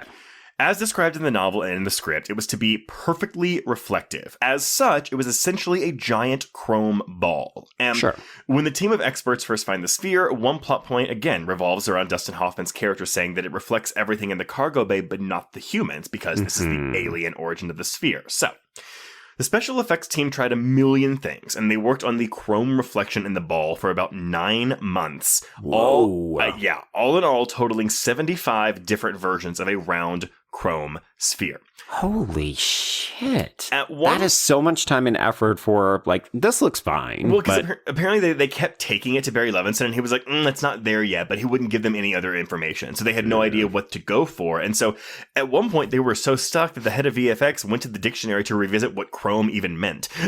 What are we not getting? So there are some directors like Michael Bay who are very visual. And with Barry Levinson, it's more emotional. So as I said, the VFX team would show Levinson dailies of the designs, and he would just look at it and go, it's not there yet. That's about it. No comments. It was just, it's not there yet. And then when they started adding motion into the sphere, a circle of motion with lines, then a little texture that moved around, at that point, Levinson was like, okay, you're on the right track. Still not there, but you're on the right track. Late in the production, there was a screening of the work in progress for Levinson and others, and someone in the room commented that the sphere didn't look alien enough. So, Cinesight was tasked with coming up with a dozen or so more options as the VFX company. Okay. The problem was they were always making it chrome or bluish, and it was always hard to communicate that the sphere didn't belong in that room while it was still blue or chrome. Chrome, I'm assuming, is silvery. Yes. Yeah. So after about the 5th or 6th set of meetings, just showing Barry many designs over time, they got sort of tired of it and said, well, I'm just going to show him a gold one just to provoke him into saying something. Right. And it worked. Levinson picked the gold bump mapped look that has a slowly animating texture, which is the one used in the final film. The problem is the noisy bump map made it so that no reflections are identifiable. So consequently, Hoffman's line about the reflections doesn't actually make any sense in the context of the film. Right. Adding to this, Tim Ketzer, one of the CGI animators, said, it still cracks me up when in the movie the crew says just how perfect the sphere is, and at the same time the surface wobbles all over the place. Well, it's perfectly spherical in shape, not the way it moves. No, maybe that's it. Not at all. And that's the thing too. Yeah, this doesn't give me the awe factor that I need. And I don't know what would, truthfully. But, this is just kind of it's a big golden CGI blob. I'm sorry, a perfect sphere in a decrepit spaceship room. Yeah, it's difficult, right? Because we've seen so many floating balls in different kinds of...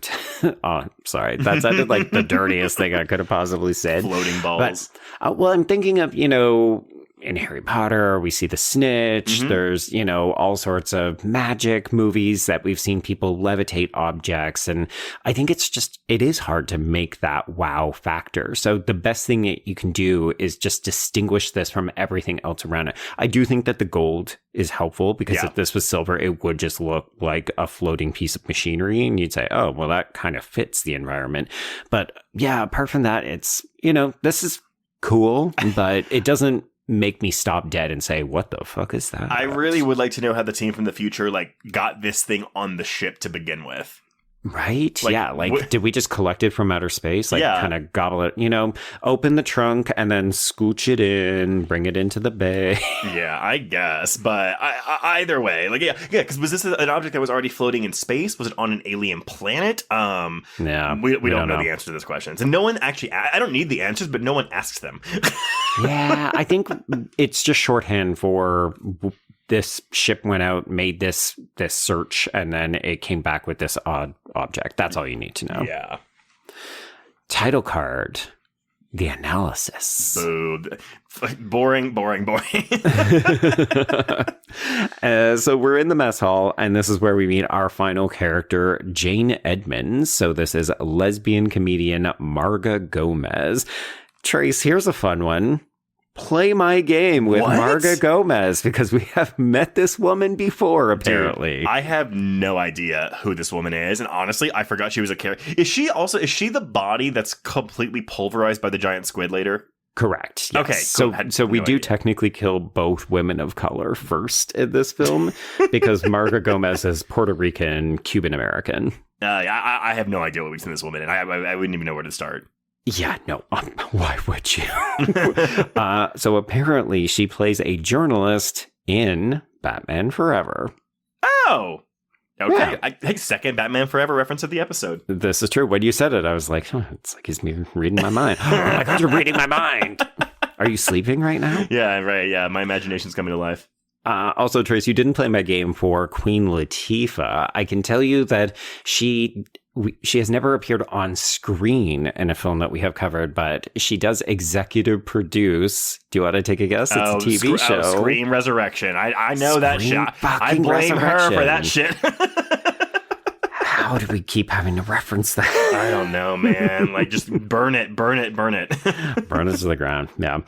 Okay, so in their shared room, we've got Norman bunking with Harry, and this is where we start to address the rivalry. Not heated. There's no fucking between Harry and Ted, but Norman does suggest that Harry is threatened by Ted because Ted seemed to have a better understanding of how the orb, the sphere, might have worked.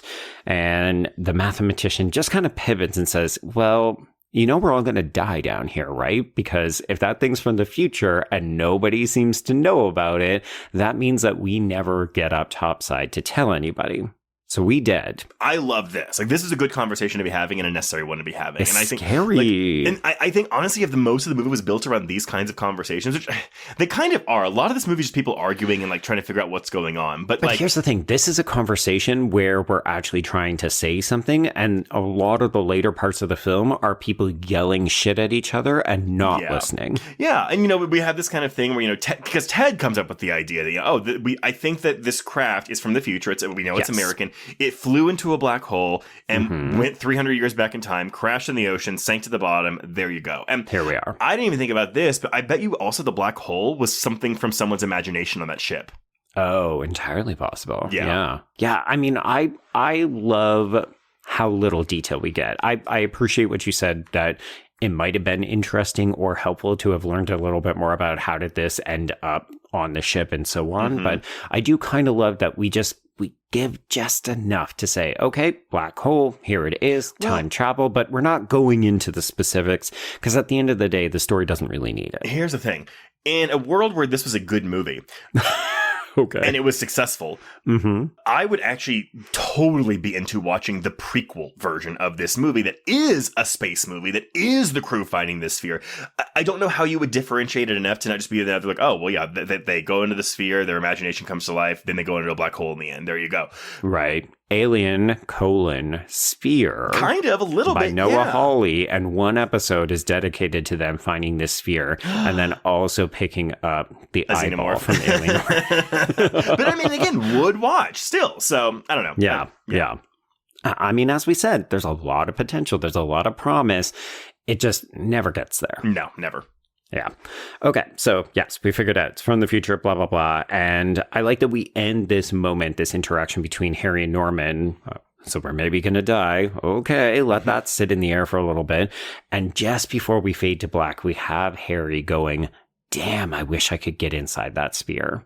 So it's him already mentally thinking about how am I going to get in there? And that's how he does it. Cue title card, The Sphere, which again, I'm just like, that doesn't make any sense because we've already seen The Sphere. It's just, it's unnecessary. What does this add to anything except offer a transition between scenes?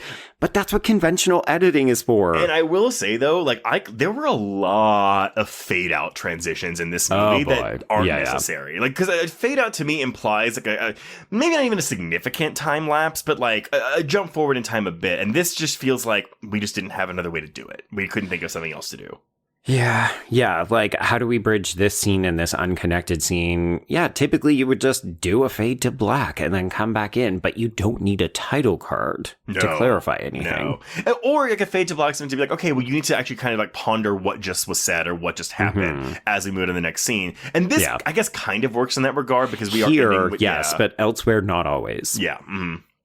Okay, so the next time we come back after the sphere, we've got Harry in front of the sphere, and he can see his reflection traveling up. So this is the equivalent of the door opening and him going inside. And this is creepy, though, because he's got like a creepy... His reflection has like a creepy smile. It looks like... Yes. So, again, you're watching this and you're kind of like, oh, are we getting like a doppelganger movie? Or even, is it corrupting him? Is it infecting him? Like we talked about a virus that could live forever. So has he now become contaminated? Well, I actually kind of like that idea more than if it is contagious. So it's like he walks in, but then he gives the power to other people through touch or something like that. You know, instead of everyone just goes into the sphere because they want to. Yeah, but you did talk about free will and agency, and I do think that's one of the other things that the film wants to grapple with is this idea of, you know, the reason everybody goes into this fucking sphere. I mean, half of them can't even remember going in. Like, Beth and Norman will never admit until we get to the end of the film, oh yeah, no, I fucking went in. Yeah. Because they don't remember going in. I think in part because you just have to want it and then it happens, but then you're rendered unconscious until somebody comes in and collects you. Yeah, but Samuel L. Jackson seems to remember going inside of it, right? I think he does, but he's also the only person that we actually see on the monitor. So, like, we see him disappear from the monitor. So we know he's gone in. But that's the only reason why they give us that answer. Whereas Beth and Norman, it's supposed to be, which one of them went into the sphere? When it's actually both of them. But yeah, and the book does this too, where you're really not supposed to know if they have gone in, but the way that they're reacting, their paranoia, and how it starts to manifest, you're like, wait, whose fear is that? Because it's not all Harry. Yeah. But again, I just think it works much better in book form because you can read people's thoughts on the page. Whereas here, you have to have people verbalize it or react to other people, and everybody just acts fucking either irrationally or stupidly. Yeah. Or both. Yeah, very, very much so. I mean, because they jump to like 11 so quickly when they're just like, something might be wrong, when they suspect something might be wrong. It's like, rawr! Yeah. It just, that's the thing. It doesn't, this is a more than 2-hour movie. And there are times where you just go, oh, they went from 0 to 60 with nothing in between. There's a line later in the film where I think it's the Peter Coyote character. He's talking to Sharon Stone and he's like, you know, Norman told me, and she interrupts him and she goes, Norman told you what?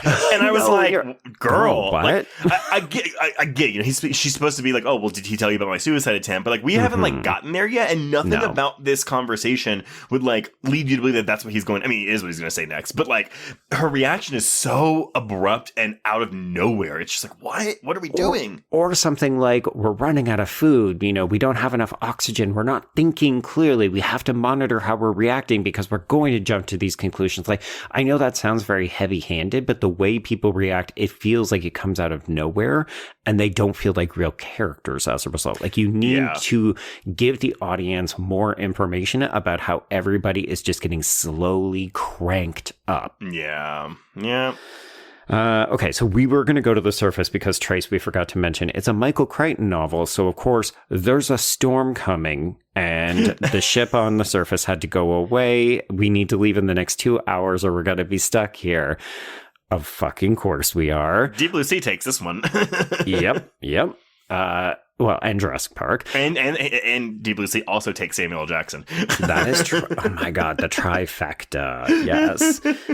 But the problem is we can't go because Harry has gone into this orb.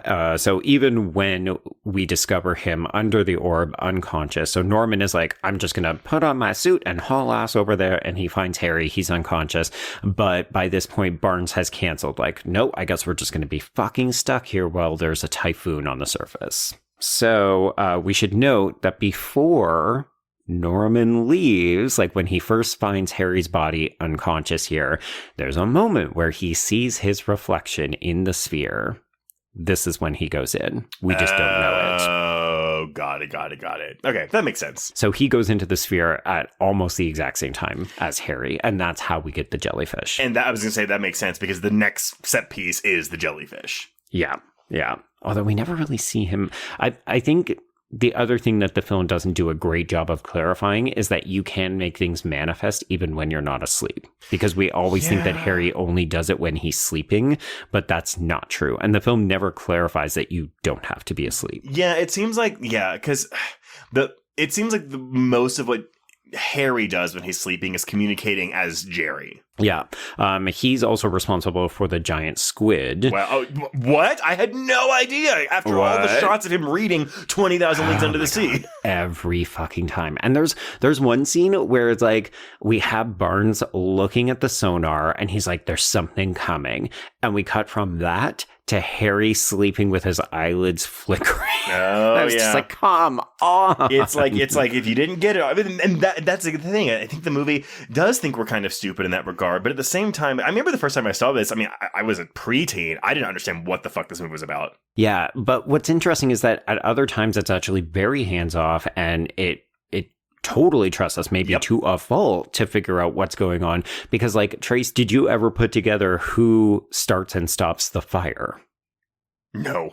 Because it's Beth. Because she's the one who freaks out when Norman is like, Barnes is like, activate the outer sensor membrane thing. It could cause fires, but we need to do it because the squid is going to crush the habitat.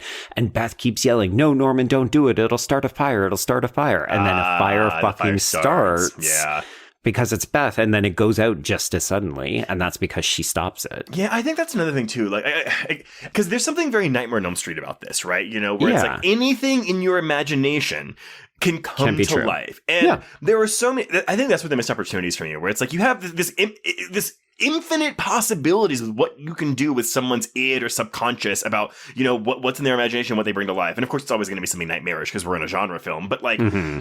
We don't do very much with that. And honestly, I would have taken, even if it was like, I mean, I get it. It's Norman with the jellyfish. It's Harry with the squid. And I guess now Beth with the fire. But Beth seems so weak by comparison. Yeah, I mean, I think there's one final one that doesn't have anything to do with their fears except for this idea that they may not get out of here alive. But I do like it in the end when they're in the mini sub, but then they think that they're back on the ship and it's endless and they get lost in the labyrinth. And then Norman eventually realizes, we're not on the ship. This is actually just a hallucination, like a collective fear. I don't know that it fully makes sense because everything else has been real. Like, I think it would have been more successful if they had kept accidentally projecting themselves back onto the ship and then being like, no, we all need to think about getting onto the mini sub. Well, now I'm thinking, okay, maybe I'm just going too far down the deep end here. Ha ha ha. Mm-hmm. But technically, any problem they have in the third act of this movie, can't they just imagine it away? They should, but I think part of it is that they don't know how to control it well enough. But again, that's me filling in gaps that the film doesn't actually clarify. Well, they seem to figure it out pretty quickly when they all have to agree to forget it at the end of the film, but sure. Wow, it's because by that point, it's do or die. You can't give this power to the military. Who knows what they would do with it? Oh, yeah. Well, I mean, they wouldn't be able to do anything with it because they would lose control of me. Anyone with this power would lose control of me. I mean, this is because you can't control your thoughts. It's fucking Zool and Ghostbusters via Michael Crichton sci-fi. Like, that's what this is. No, that sounds like a better movie. Yes, it does. Like, well, why don't we get the Stay Puft Marshmallow Man in here? Oh, that would be fun. Just underwater Stay Puft Marshmallow. Yeah, there you go. Or Cthulhu, like underwater. Yep. Okay, so we have discovered Harry's unconscious body. We don't know it, but Norman has actually gone inside. And then this is the point at which the cable to the surface detaches, because let's not forget there is a storm. I don't think we cut back to the surface enough to establish, oh, it's not safe for them to get up there, because they should be thinking, okay, shit's hitting the fan. Maybe we take the mini sub and bail. Oh, we can't because the storm is still raging. Even like speaking, like, because remember in Leviathan, they keep talking to that, oh my God, that woman with the blue eyes. Meg Foster. Meg Foster, yeah. So that's the communication they have at the surface. In this movie, we have Grey's Anatomy's James Pickens Jr. as this officer that's kind of like there, kind of. And it's like useless. Yeah, you could have been talking to him back and forth through some monitor or something. Well, no, because in a moment, we're actually going to say we've lost communication with the surface. Well, up until this point, then. Sure. Yeah. Sorry, I wasn't trying to be difficult. It's more just like the film just compulsively takes away interesting things that could have at least helped to even just drive the tension up before a certain point. Yeah. Okay. Well, I'm sorry. We've stalled. Yes. So let's move into the power, the next title card. Yeah. So this is when Barnes has assumed emergency command. We see Harry is sleeping and it's very ominous. And then, yes, the power. So we fade in on Norman. He's in the kitchen and we see a jellyfish swim by the window. And Teeny has actually managed to leave the habitat because she is out taking the tapes back to the mini sub, as we have to do every 12 hours. She walks, the first thing she does when she gets to the ocean floor, she goes, wow, everything so gorgeous down here. It's beautiful. Mm-hmm. And I'm like, how long have you been down here? Is this because we are led to believe that there's like, she's like one of 3 members of this crew that's down here. And I'm like, you mean you've never done that? You've never been on the ocean floor to look at how, like, this doesn't make any sense. Yeah, like, or you needed to say she arrived 12 hours before you did, and she's the cook, so she hasn't been outside. Yeah. Because we do learn that that's her sort of main function. Like, we see her at the monitors, and then we hear later on that she was the main cook. Yeah. That's it. Anyway, yeah, so she's walking around, and we get this exposition about the 12 hours in the mini-sub, and then this is when the jellyfish get her, and I still think that this sequence works. Like, this is what I most remembered from this film, apart from conflating the book with the giant squid and the film, which has very little giant squid. But I remember these jellyfish, and I do think that this sequence, it, like, especially at this point where I'm still on board with the movie, I'm like, oh, wow. They are going to get killed by scary underwater creatures. Yeah, I think that's a big problem. I mean, I agree. This scene works, but it does set you up for something that the movie doesn't really ever have any interest in doing again. No. The thing that gets to me, because obviously being swarmed and her saying, oh, they're stinging me through my suit. And then they're inside the suit, That's what gets me. I'm like, how did they get inside? Oh, I don't like it. Because we can actually see, there's a very brief shot of a jellyfish clouding the inside of her face mask, and you're just like, oh, she's getting stung to death. And this movie isn't necessarily, it's a PG-13 film. It's not gory, it's not graphic. Like that. But we'll cut to not the autopsy, but like, you know, when they're pulling the jellyfish off of her face. And I don't think this is actually clean. I think it's just a dummy with like makeup on. But like, it's pretty shocking actually, because they pull this jellyfish thing off of her face, and her face is just like, it's swollen, inflamed from all the stings. It's like her lip is messed up. Yeah, it's really good. It's good. Yeah. And again, I think you're right. This does set us up for, we're going to get some gnarly creature attacks and body just damage and stuff. And this is the best that we will get. And I gotta say, and this kind of happens for the rest of the film, but whenever someone gets killed, and someone's like, what happened to that person? The response is just like a monotonous, like, oh, they did this and they died. Yeah. It's never like, well, oh my God. Like, nobody reacts. Nobody gets emotional. And no one. Except for the paranoia and the anger. I think we needed to offset some of that with a little bit of empathy, some pathos. Like, nobody cries in this movie. Nobody feels anything about any of these deaths. No, whenever someone dies, it's like, that sucks. Let's move on. And you would think that someone would feel that. I mean, because it seems like Barnes was like, you know, friendly with Teeny, and so it's like like it just isn't like, this. But he can't. He's a hard ass. Yeah. I don't get it, man.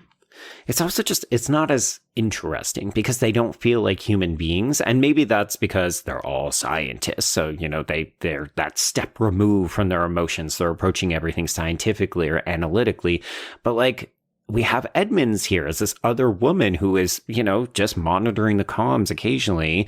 The problem is we're about to kill her too. But in this moment, presumably she and Teeny had a different relationship with one another because they weren't doctors. But like, this woman doesn't get anything to do, and she certainly doesn't react to this death either. No, not at all. Okay, well, let's introduce green numbers. The year before The Matrix comes out, we've got numbers on a screen, seems to be in a random order, but this is also being cross-cut with Beth and Norman taking a look at the jellyfish and realizing something's not quite right with them, so mystery upon mystery. And then this is when Barnes begins to question if Beth is going to be a problem. So let's kick the misogyny into high gear. Specifically, it's coming from Barnes, but we will expand the scope as we go. Because he finds information in Norman's report about Beth having electroshock therapy after a suicide attempt. And he's like, do you really think she's a good person to have on this with that kind of history? Which... it makes sense, kind of, but I'm also just kind of like, there's a conflict of interest here because because we know they had an affair. Yes. But was he her psychologist? Is that confirmed? It's not confirmed, it's implied. Implied, yeah. And so I'm like, really, the fact that he had her in this report at all is a gross, gross misconduct. Well, you said earlier that you think it's a mistake to do this for the character because it just immediately makes him unlikable, untrustworthy, not very professional. And I think this really starts to seal the deal, right? Like, this feels like an apology or penance or like hush money equivalent where, I'll put her into this. And then if anything ever happens, then she'll be taken seriously as a doctor, not a hysterical. I mean, Barnes uses the words mentally ill nutbag. Oh my God. To which I say, yes, we had a different relationship with mental health and therapy and that kind of stuff. But like, in 2026, I'm like, God damn, this is gross language to discuss a woman who was like thrown away by somebody and then had like a bit of a mental health crisis. I mean, I am glad the film restrains itself from like flashing back to that time period to show us it. But this is, I was just like, whoa. Like, poor Sharon Stone's character. And again, I want to think that the film thinks it's slowly cranking up the dial and people are becoming more paranoia and like, the tensions are setting in because we're in such close quarters and we can't escape and so on. But the movie doesn't do a good job of that. So Barnes' reaction, like, he's a hard ass, sure, but this just feels like it comes out of left field. Yeah. Yeah. No, I fully agree. I don't like...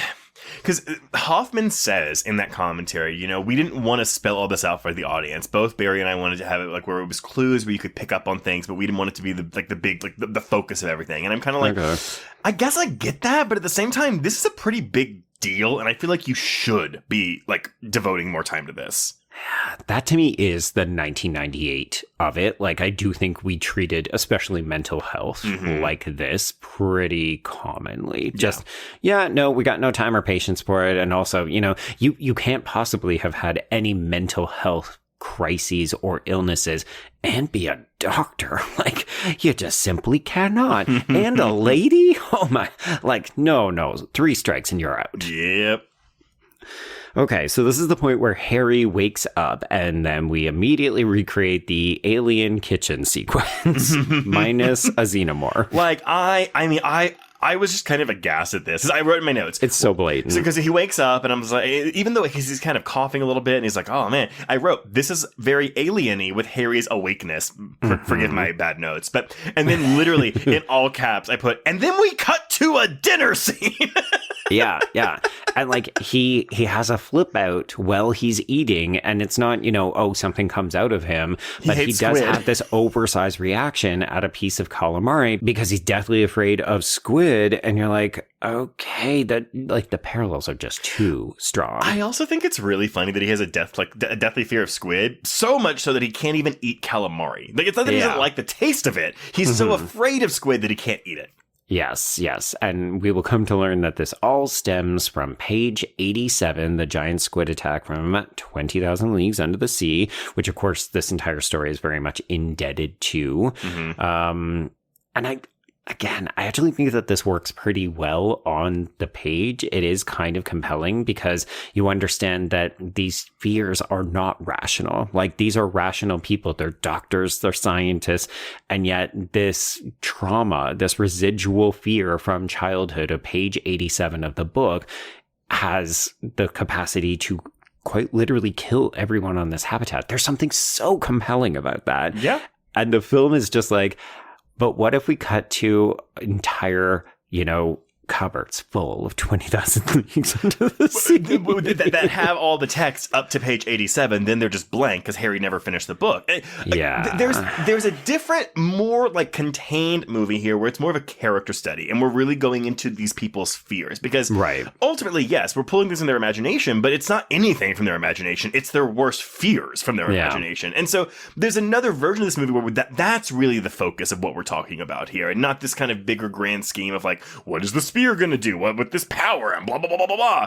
Mm-hmm. But that's not the movie we have, so whatever. It's not the movie we get. No, the problem is that, okay, so this is the closest comparison to what I think the film believes it's doing.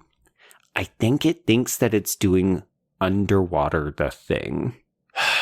If it was actually doing that, it'd be a more interesting movie. Well, yes, of course. I mean, The Thing is just a much better movie. The Thing is one of the best movies. Yeah. But like this idea of we're trapped here, there's an alien threat, there's stuff happening that we can't explain, we don't know who to trust, and we start to turn on one another and people start to die. I'm like, oh my God, this is The Thing.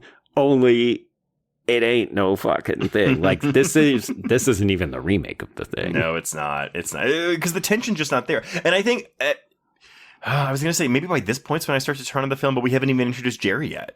No, we haven't. Yeah. Okay. So let's get to that. There's a little bit more about the rivalry between Ted and Harry. It's fine. Ted, I think, correctly figures out that Harry maybe is trying to distract from the fact that everybody knows he went into the sphere, but instead he's like, oh, what's going on with the squid? How dare you? Blah, blah, blah, blah, blah. Okay. So new title card, The First Exchange. This is where Harry notices a pattern in these green numbers. Everyone is mystified as to how he saw this pattern or how he figures it out. But of course, it will come to be explained that he's kind of the one doing all of this. Mm-hmm. So we figure out that the numbers, in order to decode it, we have to think about a spherical keyboard, and that will allow us to transform letters into numbers and so on. But initially... But we eventually get there. We initiate a conversation with a stupid, childlike alien life form who names itself Jerry. And I will say, I think it's a good, mic drop-y moment where Jerry writes, I am happy. And then Norman just pauses and said, it has feelings. What happens when it gets mad? Yes. And again, that's a great concept. And I think this might be the end of the, this movie. This is where you start to turn? Yeah, because I think this is good. This is good. Mm-hmm, and I can't think of really anything after this where I'm like, oh yeah, I feel that again. Well, and this is also where I start to think that the editing is bad.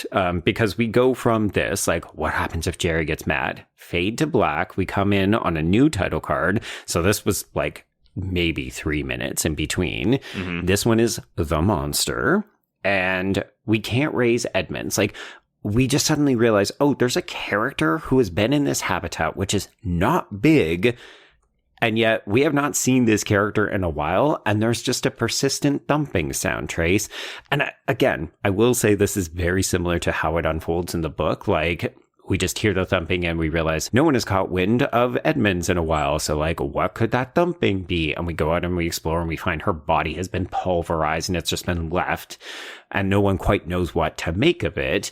And it's meant to be kind of oh shit, something else is out here. And then we get the eggs and that's all really good. The eggs is cool. I do wish too that we had seen, even if it was just we have Edmonds going out and then she's like, something's out here with me. And then, we hear her scream. I kind of hate that that's all off screen. Yeah. It again works in the book because the characters aren't paying attention, but in the film where we're able to track everybody pretty easily because we have visual representations of them, it just feels like we go from, okay, it's just a whole different thing that's going on. And there was no build up. the fact that this woman has been killed and something terrible has happened to her body doesn't even register because we're too interested visually in all of these eggs which are falling, which I think is probably the second best visual that this film has after the jellyfish. I agree, and it's a tease because you're like, wow, what's dropping these eggs? And we never see it. No, so we know something is coming towards them.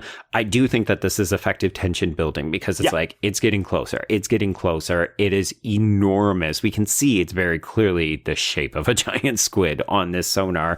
And then just as suddenly, it's gone. And you think, okay, cool. Norman says he wants to talk to Jerry, and we get another fucking title card. Battle stations. And Norman says that he wants to talk to Jerry, and they say, okay, yeah, like we should start to think about defenses or security. And this is where we realize that Jerry can actually hear them. So they just need to verbalize and he can respond to them. So we have shifted the nature of our relationship.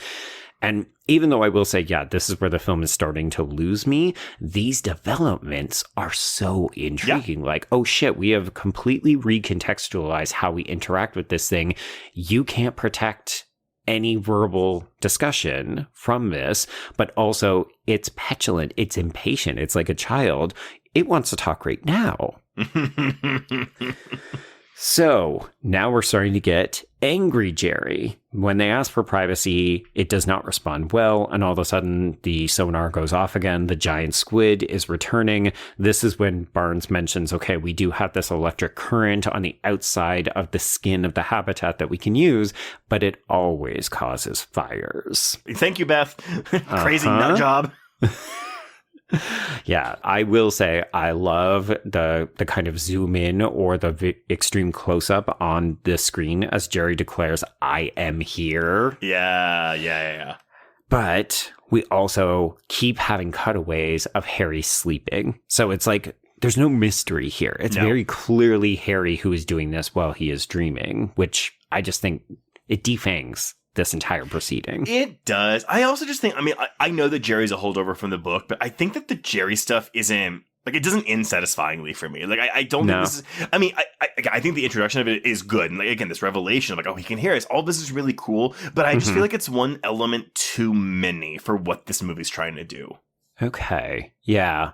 It feels like a means to an end to help us to understand that people can hurt themselves and others without intending to, simply by thinking it. But yeah, it does feel like there's like 5 steps too many but then for when us you to have get like to that. Jerry saying, I will kill you all. And it's like, well, why is Sam Jackson dreaming that in his communications? Because remember, he thinks that they're all going to die. Sure. Okay. Whatever. I mean, I can tell that you're not satisfied by it, but that's what I think the film thinks it's doing. Yeah. Okay, so yes, like this is actually the most exciting part of the film. So it's this thing is coming, the sonar is going off, Jerry is threatening to kill us, and Barnes is saying we're going to have to activate this thing. So we should note that Ted has also discovered that there is a leak in the habitat. So there's water coming in order to prevent it from getting worse. We have to increase the pressure. So Barnes tells Ted, this is what you need to do. You need to like crank this dial. And he's like, but if I start to do that, it's going to use up the oxygen. And we don't have a ton of oxygen that we need to conserve. And Barnes is like, you need to do this because that'll stop the leak. So we do this. And then he ends up getting shocked by it and he hits his head. So Ted does. He's been knocked out. He's bleeding from the back of his head. And now the pressure has gone too high. So we've overcompensated. This is where we have Norman and Beth running up there. And this is where we get the like, okay, you need to right the pressure. So we do that and it's okay. We've lost a lot of air, but we're okay now. But the habitat has like the leaks are continuing and we seem to be getting squeezed by something. So we have to activate this electrical current. And this is where Beth is like, no, don't do it. It'll start a fire. Norman, don't do it. Norman, don't do it. And then we've got Barnes in the other ear, like the devil angel going, if you don't do this, we're all going to die. You've got to hit it. Hit the button, Norman. I think that this is actually too close to a climax. Like, Well, this feels like okay. the movie should be ending after this scene because it's so big. So, Joe, I wrote in my notes in all caps, this is the 80-minute mark, which means so basically once Ted and Barnes are killed in a moment, that's the 80-minute mark. And that means there are still 55 minutes left of this movie with the trio of actors. It's excruciating. Yeah. Like, this I said it's starting to lose me because I think the pacing and the editing aren't quite working, but this is so exciting. And you're right, we killed Ted and Barnes almost immediately. So Barnes is like running around trying to close doors to prevent the fire from spreading. He gets Starship Troopered in an emergency door. So he's dead. And then Ted gets knocked down by an explosion. Something falls on him, pins him on the grate, and the fire just explodes upward and basically burns him alive. This was actually, I did really like this, actually. I was like, that would be a horrible way to go. It's awful, but it's so sudden too, which I think makes it pretty visceral. It's a 1-2 punch, and you realize, oh man, we just lost 2 characters in about 30 seconds. Also, another example of why Norman sucks. He doesn't know how to work a fire extinguisher. He literally says, how do you work this? How do you work this thing? I think Ted has to tell him, pull the pin. Literally that, yeah. We should note that before Ted expires, he did go to try and get more fire extinguishers because there was only the couple that Beth and Norman are using. So Ted goes down to the sleeping quarters and he cannot wake up Harry while this is all happening. So, figure it out, movie. Anyway, yeah. Don't listen to her. She's crazy. That's literally what Barnes says for about 2 minutes during this excursion before he gets killed. Actually, one other line just to confirm how terrible Norman is. So before the fire starts, he presses the electrical current and it works. Like, the habitat is now okay. We've gotten rid of this giant squid that we never fucking see. And there's this beat where nothing happens. And Norman looks at Beth and he says, "You don't have to be right all the time." Because she was freaking out about the fire, and then there's no fire. But then this immediately gets undercut because then a fire kicks up in the comms room. And I was like, fuck you, Norman. Fuck you to hell. This is where Jerry is writing, "I will kill you," is whenever all this is happening and people are actually dying. Yeah. So we end this sequence with the fires very suddenly going out. Like, we didn't put them out with fire extinguishers. They're just done. It's like they turn off. And then we get an image of all of these bodies just stacked up in one of these rooms. And that's the closest that the film will ever come to saying, oh, wow, 5 people are dead. Yeah, and they don't seem that fazed by it. I mean, again, like, there's a point where, like, I think Harry asked him, like, what happened to Barnes? And he goes, well, or Jerry asked him, and he goes, well, he was crushed by the door. Yeah. Okay. Also, I'll correct myself. It's only 4 people who have died. Whatever, My man. apologies. Okay, yeah, so I do think that this moment with Jerry is important, though, because it does continue to affirm that this is either a child or a very, like, I don't want to say stupid alien, but it just doesn't have the concept of life or death. And we're meant to be thinking back to the conversation that Beth and Harry had before we opened the door to the spaceship. Like, what if these creatures don't understand how humanity or life and death works because they're immortal? So this is once again your clue that Jerry is Harry. It just... Like, at this point, who could fucking care? Well, because we get this whole thing where Jerry gets mad and he's like, stop calling me Jerry. So I'm like, you introduced yourself as Jerry. Mm-hmm. Like, why? Don't get mad at them. It feels like Harry slowly coming to consciousness in terms of understanding, oh, I am causing this. Like, why are you using this name Jerry? That's not who I am. I'm Harry. Oh, I'm projecting this onto the computer screen? I didn't even realize. Mm-hmm. But again, we don't actually have the movie saying that. Like, at no point will Harry ever acknowledge, oh yeah, I accidentally killed all of those people, didn't I? Because we will come to realize, like, Edmund was killed by this giant squid. Like, that's why her body was pulverized. Basically, everybody in this movie dies because of Harry, except for Teeny. Except for Teeny. Well, I guess technically Ted died because of Beth. Oh, because of Beth, yeah. Yeah. I mean, either way. Everybody's got blood on their hands. But no one, I mean, actually, the only person, because Beth does have a moment where she goes, there was a fire. Oh, wait, actually, it was just Norman. There was a fire and I froze. I didn't help him. I wanted to, but I didn't help him. Yeah. Yeah. Yeah, that's it. Although, admittedly, that fire was extreme. I don't think anybody would have been able to put that out. I know. Like, no, you would have been killed too. Like, there's no helping him. Yeah. Okay, so we're still not supposed to have connected Harry to all of this, so we keep having to see him reading 20,000 Leagues Under the Sea. And he just slept through the whole attack, and he doesn't seem to care that, like, the station is basically falling apart and there is no escape for him. Like, this is a frustrating moment, not because Harry seems so disaffected, but just because you're like, well, he doesn't care. Why should I care? Like, the movie wants us to be on the edge of our seat thinking, oh, these people are all going to die because their circumstances are so dire. And Harry's like, is there anything to eat? I'm hungry. Yeah. And this doesn't work because I'm just like, but no. Like, why are we trying to make him like the villain, really? That's what we're trying to do here. He's red herring as the villain. Yeah, and I don't know if it's because he has internalized this idea that they're all going to die anyway, so he's accepted it, and he doesn't, like, in his mind, they're already all dead, like so it's it doesn't fatalism or something. matter. Yeah, but it doesn't read that way. It reads like, I don't care. Like, you're telling me things that don't bother me, that don't affect me, because meh. Which isn't compelling. It's not exciting to watch. No, it's not a good mystery. Yeah. Okay, well, let's keep pressing forward. So at this point, it's time to reset the mini-sub because we're almost up to our 12 hours. So Norman volunteers to go. He doesn't trust Harry anymore because of the way that he's reacted to all these things. So he confides to Beth, we can't trust Harry. And she says, okay, well, I will keep an eye out for you in the comms room as you go. So Harry goes off, resets the sub, comes back, notices that there's something wrong with his suit. He seems to be leaking air, has a full-blown panic attack, like can't figure out where he's going anymore. And Beth doesn't seem to be anywhere to help him. So it's Harry who ends up guiding him back by giving him, oh, you're this close. No, don't do that. You're almost there. It's a faulty valve. You're fine. Even though there's air just flooding out of his suit. I mean, I don't like Norman in this movie, but I would be in his shoes. Oh, yeah. I would be freaking out. Because also I'm like, no crew member of the Habitat is alive still. So it falls to Norman to do this switch. But I was like, did anyone show him how to do that? Yeah, I mean, this one is pretty obvious, but there's a moment later where they have to figure out how to communicate with the ship on the surface. And they both, like, he and Beth have this full blown freak out. Like, oh my God, we don't know how to decode this. And then it just decodes itself. And I did kind of find it funny. Well, you just got to imagine it, right? I guess so. Oh my God, I didn't even think of it. Yes, of course, that's exactly what happened. Wild. See, but again, it's because the movie doesn't do a good job. No, it doesn't. It does not.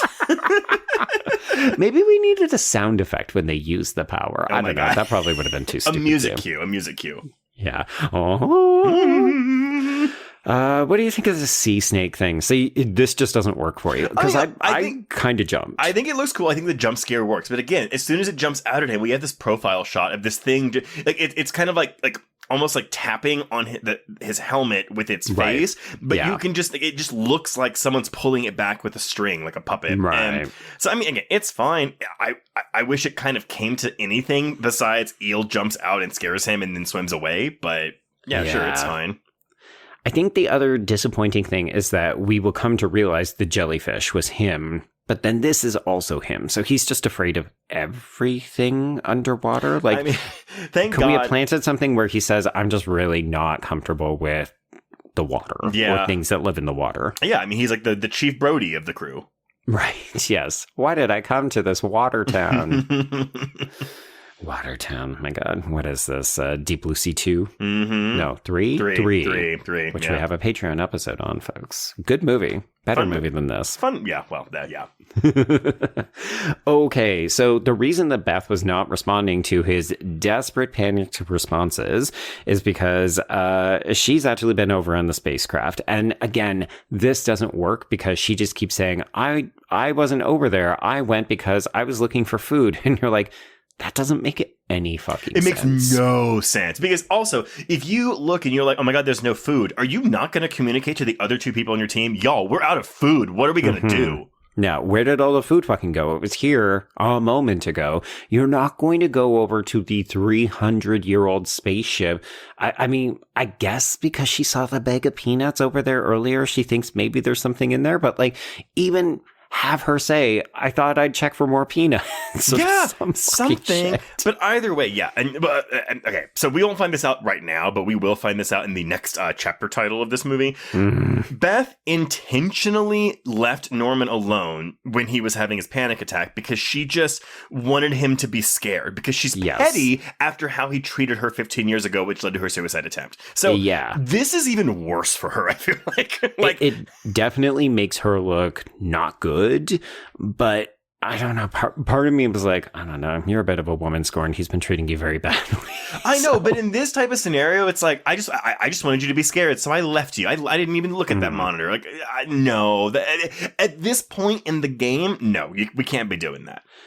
I will say the other reason I'm a bit generous with Beth, like there's no excuse for her doing this to Norman knowing, well, maybe she didn't know that he was going to get freaked out. We don't truly know what happened with the suit. Nobody takes responsibility for that. We don't have an idea of how it might have come about. Like maybe it just happened naturally, but... Yeah, we don't have Norman saying, oh, one of my biggest fears is I'm drowning in the bottom of the ocean. Right. No, we don't. But I do kind of like the way it plays out because when she says there was no food and I freaked out and he opens up the cupboard and it's filled with food, you think, oh my God, yeah, she's this petty bitch and it's a terrible excuse. She's a bad liar and so on. But then I love the moment later. It's like seconds after this when he and Harry are talking and Norman basically says, she's bananas. She's lost it. We can't trust her. Mm-hmm. And then he opens the cupboards and out spills. Like, it's such a stupid image, but the implications are that Harry took out all the food mentally and then put in all these books, and that's why she didn't see any food.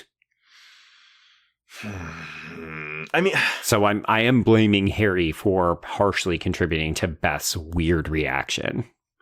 Yeah, I mean, because it's also a thing where it's like, because she's so adamant. Like, there was nothing in here. And I guess given all the weird shit that's been happening, that they don't even try to give her the benefit of the doubt. No.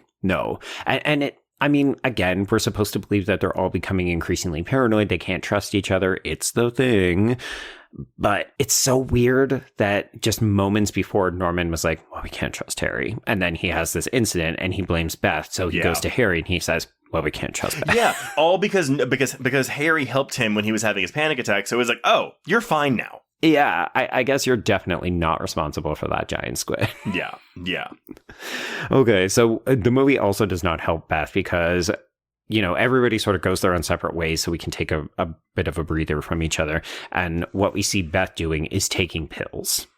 Because she's a nut job. You know, pills, Trace. If you're taking pills, then you must be fucking crazy. It's probably just that piece of a Xanax she likes to take every now and then. And literally, it's probably something to calm herself down because she's surrounded by two idiot men. Yeah, who keep thinking that she's the one causing all these problems because she went to go look for food in an abandoned alien American spaceship that's been trapped underwater for 300 years. I mean, when you say it out loud. Okay, this is where we notice all the books are blank after page 87. This is obviously a connection to Harry. We know that it's Beth setting these explosives outside, right? Like, it's not a mystery. When she reveals it later, like, oopsie, yeah, I may have accidentally done that because I got really scared. I'm like, yeah, no, we knew it was her that did this. It's supposed to be a revelation, but whatever. I guess so. This is when Norman is doing his own deduction, so he's by himself and realizes there's an error in the code translation. It's not Jerry, it's Harry. Okay. Then my question is answered, actually. So the whole time, he did say my name is Harry. It was mistranslated. Yes, okay. I guess. Yeah, got it. But again, this is meant to be revelatory. That feels in the world. Well, also that just feels very arbitrary too, where it's just like, okay, oopsie, somebody fucked up. Yeah, like we translated everything perfectly except his name. Mm-hmm. And wouldn't this have confused other words? Yes. Like any J's and H's and any A's and E's. Yeah, absolutely. Like that should have fucked up most of what Jerry was trying to communicate. If that did happen, that could have been a really cool way to figure out that Harry is Jerry. But sooner. Yeah. I don't know. Yeah. What logistics? It's fine. It's fine.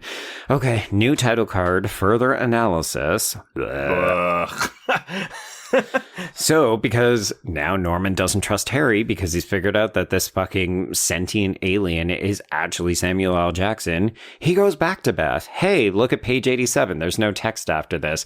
And he actively says something, I'm paraphrasing, along the lines of, what are you not getting about this? Or like, why haven't you figured this out? And I'm just like, I want to shiv you. Yeah. You're such an asshole to this woman. He's so mean to her. He's so stupid. Well, also because he's an idiot. He is an idiot.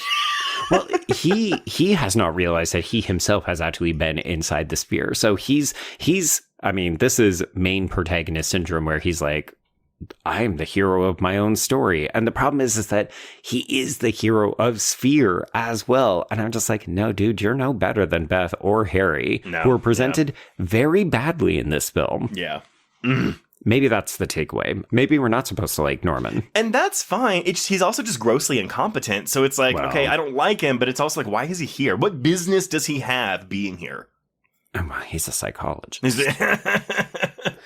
All right, so we figure out, okay, when Harry dreams, this is the problem. So what we need to do is keep Harry asleep but not dreaming, and that will solve our problems. Because we still haven't figured out quite that Beth has gone into the sphere, even though Norman is berating her all the time. I mean, I didn't check the science on this, but I guess is that a thing? Because I was like, okay, well, they know it happens when he's dreaming, so they want to knock him out. But they know that this drug that knocks him out also prevents dreams because it's Hypnosil from the Nightmare on Elm Street franchise? More or less, yeah. We realize that we've got chemical A and chemical B. Beth works up some magic, I guess because she took a half Xanax sometimes. She knows how to make this. So she's like, cool, ipso facto, there we go. And we just inject Harry in the butt while he's sleeping again. And this knocks him out. So we think, okay, problem solved. Again, this is a very Michael Crichton thing. We think we've solved the problem. Sure. And then shit actually gets worse. Yeah, but hey, at least at this point, too, they learn, they're good to go back to the surface in 6 hours. Yeah. We're also doing some stuff with the camera in these moments. So as Beth and Norman are plotting, the camera seems to be adopting a point of view or like this omniscient eavesdropping kind of thing. This will happen again later when Harry starts to wake up and he's like, hey, everybody, what's going on out here? I don't like this because it insinuates that Harry is in fact not asleep, and yet he's meant to be by now. And he is, as far as we can tell, because, I mean, the next manifestation we get is directly from Norman's mind. Yeah. Okay, so Norman goes into his bathroom, which has a little bit of water into it. We get a sea snake attack, and Beth just walks in, no problem at all. Like, this is a completely different performance from Sharon Stone. Yes. She's icy cold, zero facial reactions. It's like she could be a Terminator in this moment. And I think it's because she's figured out, like Beth has figured out, that Norman went into the sphere. He cannot be trusted. So she's like, okay, I've got to dose him the same way we have with Harry. But because of the edit and the way that this is shot, you're just like, wait, what? Yeah. What has happened? Like, it would have made more sense if she was like a manifestation. Actually, that's something that the movie never does that is really, would be interesting. If they manifest people, like their fears of people. I think then we're into Event Horizon territory. Yeah, we not? are. Well, I was confused by one thing she says. So she grabs this snake and she goes, they're Belcher sea snakes, the most poisonous snakes in the world, but they're nocturnal, so they're only dangerous at night, Norman. And I was like, whoa. Mm-hmm. Nocturnal means they're only active at night. Does the daytime... They're dangerous all the time. Does the daytime stop their venom? Like, I don't understand. Also, like... I maybe sea snakes have the capacity to tell when it's day and night, but like we have been underwater this entire time and there's no external lights and we're 1,000 feet at the bottom of the ocean. How do we even know what fucking day or night it is? I think that's more of the I don't know, the gravity or the pull. They can still sense like the change in time, even if they're not getting the sunlight. But I did look this up. The sea snake is very real. But it's like it has a timid temperament and would normally have to be subjected to severe mistreatment before biting. Okay. And even when it does bite, it rarely injects much of its venom. So the mortality rate's very low for this thing, also because it's a sea snake. But it's but it is very, very venomous if it did happen to inject a lot of its venom in you. Right. And hypothetically, this is a scary manifestation of a sea snake because, of course, how would they have gotten in here? This is all Norman's doing. And Beth seemingly knows this. Yeah, so clearly, whichever one of them is actually manifesting this is terrified of it or is using it for evil purposes. Anyway, this, I think, is the worst edit in the entire film because we have her casually remove this sea snake, and then we cut to Beth stranding him in the lab. So she pages him, and she says, Norman, can you please meet me in the lab? And you're like, she was literally just in the bathroom with him a second ago, and now she's somewhere else on the comms inviting him to come to the lab, and this is when she locks him in. And I was like, is there a scene in between that talks about why she walked away, or she put these sea snakes into these fucking jars so that she could then flood the room with them? Like, it's so poorly done. I was like, there's got to be a scene on the cutting room floor for this. It feels like Levinson and company were like, we just got to get this movie done, man. Like, just slap it together. Yeah, we've still got 40 minutes, so we just keep plowing along. It's not that long, thankfully, but it feels like it at this point because you're just like, oh, cool. All the characters are acting irrationally at this point. Got it. All right, so Beth basically believes that he went into the sphere. We do get a flashback of him half remembering this, so I think we're meant to start believing it is true, but still, she is actively going to kill him unless he injects himself with this sedative. He doesn't want to do it. The room floods. He does find a portable oxygen tank, and he decides, I'm going to take my chances. So he unlocks the latch so that he can go out into the ocean, even though she says, Norman, don't do it. You'll die out there. The geography of this also doesn't work, so I don't know. I mean, I never have a sense of where any of these rooms are in relationship to one another, but he exits the lab. We see him, it looks like he just kind of hangs out, drops the bottle with all the oxygen, picks it back up, and then it looks like he goes back to the same door, but apparently this is a different door that they have used to get in and out of the habitat, and then he's just fine. Sure. I mean, I confess for a lot of this second climax, because again, the scene where Ted and Barnes die is the first climax of this movie. I was having trouble paying attention. And maybe that's why. Maybe a lot of these technical issues that you're raising is or why I was having trouble paying attention to this. And also, it just feels spliced together. Yeah. And I mean, again, at this point, it's like, I didn't really know if I really cared if they made it out or not. Yeah, because you realize, I don't really like any of these characters, or at least the way that they're behaving right now. Anyway, okay, so Norman manages to get back in. Harry has woken up. The three of them realize that they have all been inside the sphere and they have been kind of lying to each other. And Norman speculates that the humanoid body that they found in the spacecraft is what is going to happen to them if they don't get their shit together. They're going to turn on each other. They're going to kill each other. And I think that's an okay reveal. I mean, it's not like, oh my God, but it's like, yeah, that guy, the skeleton explains it. The skeleton they found with the blunt force trauma. Yeah, one of his crew members did that to him. Yeah, and you're like, okay, so how are we going to get out of this?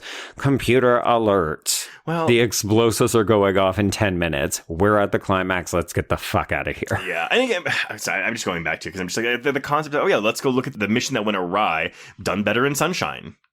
Oh, yeah. Yeah, I mean, that's classic tried and true narrative storytelling for especially against space horror, right? It's, we send people out and then something happened and then we send a rescue or a search vessel to go and find out what happened, and then the results are terrifying. And that is Event Horizon too. It is Event Horizon as well, yeah. And that's the thing, right? You start to realize this film is super tropey as well. Very much so. It just seems to be doing what so many other films have done, but not better. And that's the thing. If it was doing them better, that wouldn't be an issue for me. But like, again, we've named so many movies with the exact same tropes that do it way better.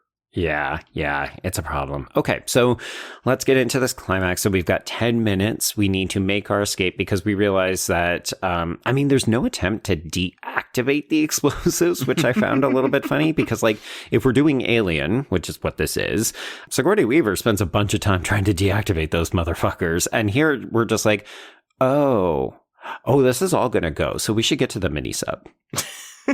Sure. Which again, this is Leviathan or maybe both Deep Star 6 and Leviathan. Yeah. Yeah. So we cram ourselves into this very tiny mini sub. Thank God we've got room for all three of us. That would have been interesting, right? A Sophie's Choice moment. There's only seats for two. Which one of us isn't going to make it? Yeah, then we got to spend time having them decide. Well, and knowing this movie, it would be, well, Samuel L. Jackson, you're a black person, so we're going to have to kill you now. Oh, no, it'd be Sharon Stone. You're crazy. You don't deserve to be in the land of the living. So oh my God, Norman just locks himself in. I'm a white man. I need to survive this. Fuck you, ladies and black men. The people have a right to know. Oh my God. Yeah. I'll tell them, I swear, I'm a psychologist. Okay. So yeah, we do get, I think that this is unexpected and therefore maybe a little bit more interesting than about the last 30 minutes where I've just been fucking frustrated with these characters. But then being like, okay, let's go. Why are we in the spaceship? Oh my God, we're lost in the spaceship. Wait, are we? Or are we still in the mini sub? Like, I think this moment kind of works. Yeah, it's okay. You're like, no, I refuse to agree with that. Whatever, man. We eventually get to the moment where Norman realizes all I have to do is hit this fucking button. He manages to press it through the hallucination. The sub begins to slowly take off. I'm just like, oh, you're not going to make it, babies, because this thing seems to be locked in first gear. I can't believe we don't have a decompression accident in this movie.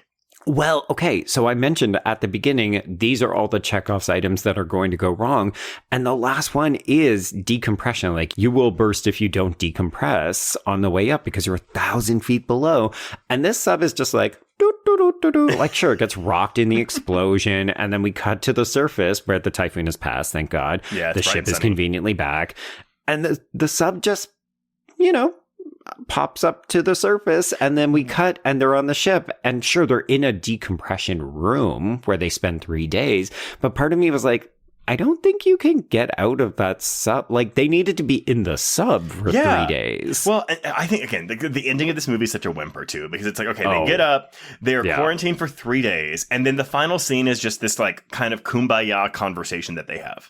100%. It's let's hold hands because we need to forget this. Like, I think the acting here is actually okay because they get to work some emotional, philosophical bits. Like, Samuel L. Jackson is like, the only way to get through this is to forget. But I love that the impetus is, well, we did cause $100 million in damage and kill a bunch of people. So we need to come up with a story. Oh, by the way, we can't give this power to the government. Because I think at one point one of them asked too, do we still have the power? And I was like, you don't lose the power just from going to the surface, numbnuts. You still fucking have it. Oh my God. Imagine. No, you have to have your head underwater for the power for it to work. It's like, as long as you never fall asleep in the bathtub, you're fine. Yeah. Everybody just live your life. Also, no more showers. Yeah. So yes, they kumbaya this bitch. They decide, okay, hold hands. Forget that we had the power. We see it's a little bit hokey. We see the sphere start to ascend out of the water, and then it just shoots out of the water into the sky and into space. And we get this like reaction shot from some Navy guys. That's Grey's Anatomy's James Pickens Jr. What is that? It's like, okay. And then, we cut back to the three of them and they are forgotten, which we know because we have the dialogue that says, why are we holding hands? And then the movie ends. That's it. Like, it's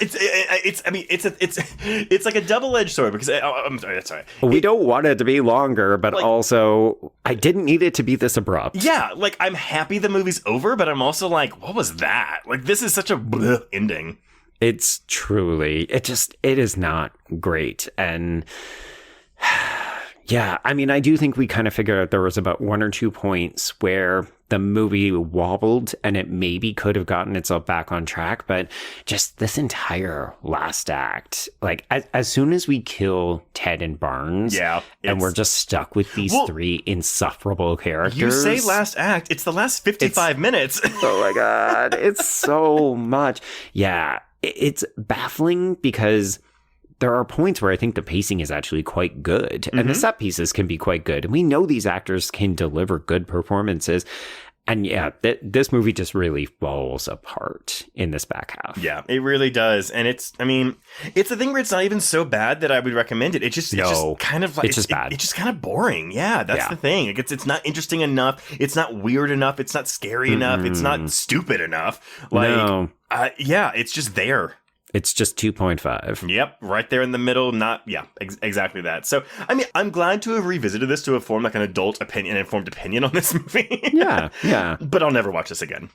Oh, boy. No, it's funny because, as we said off the top, we were both excited to revisit Congo and then Sphere.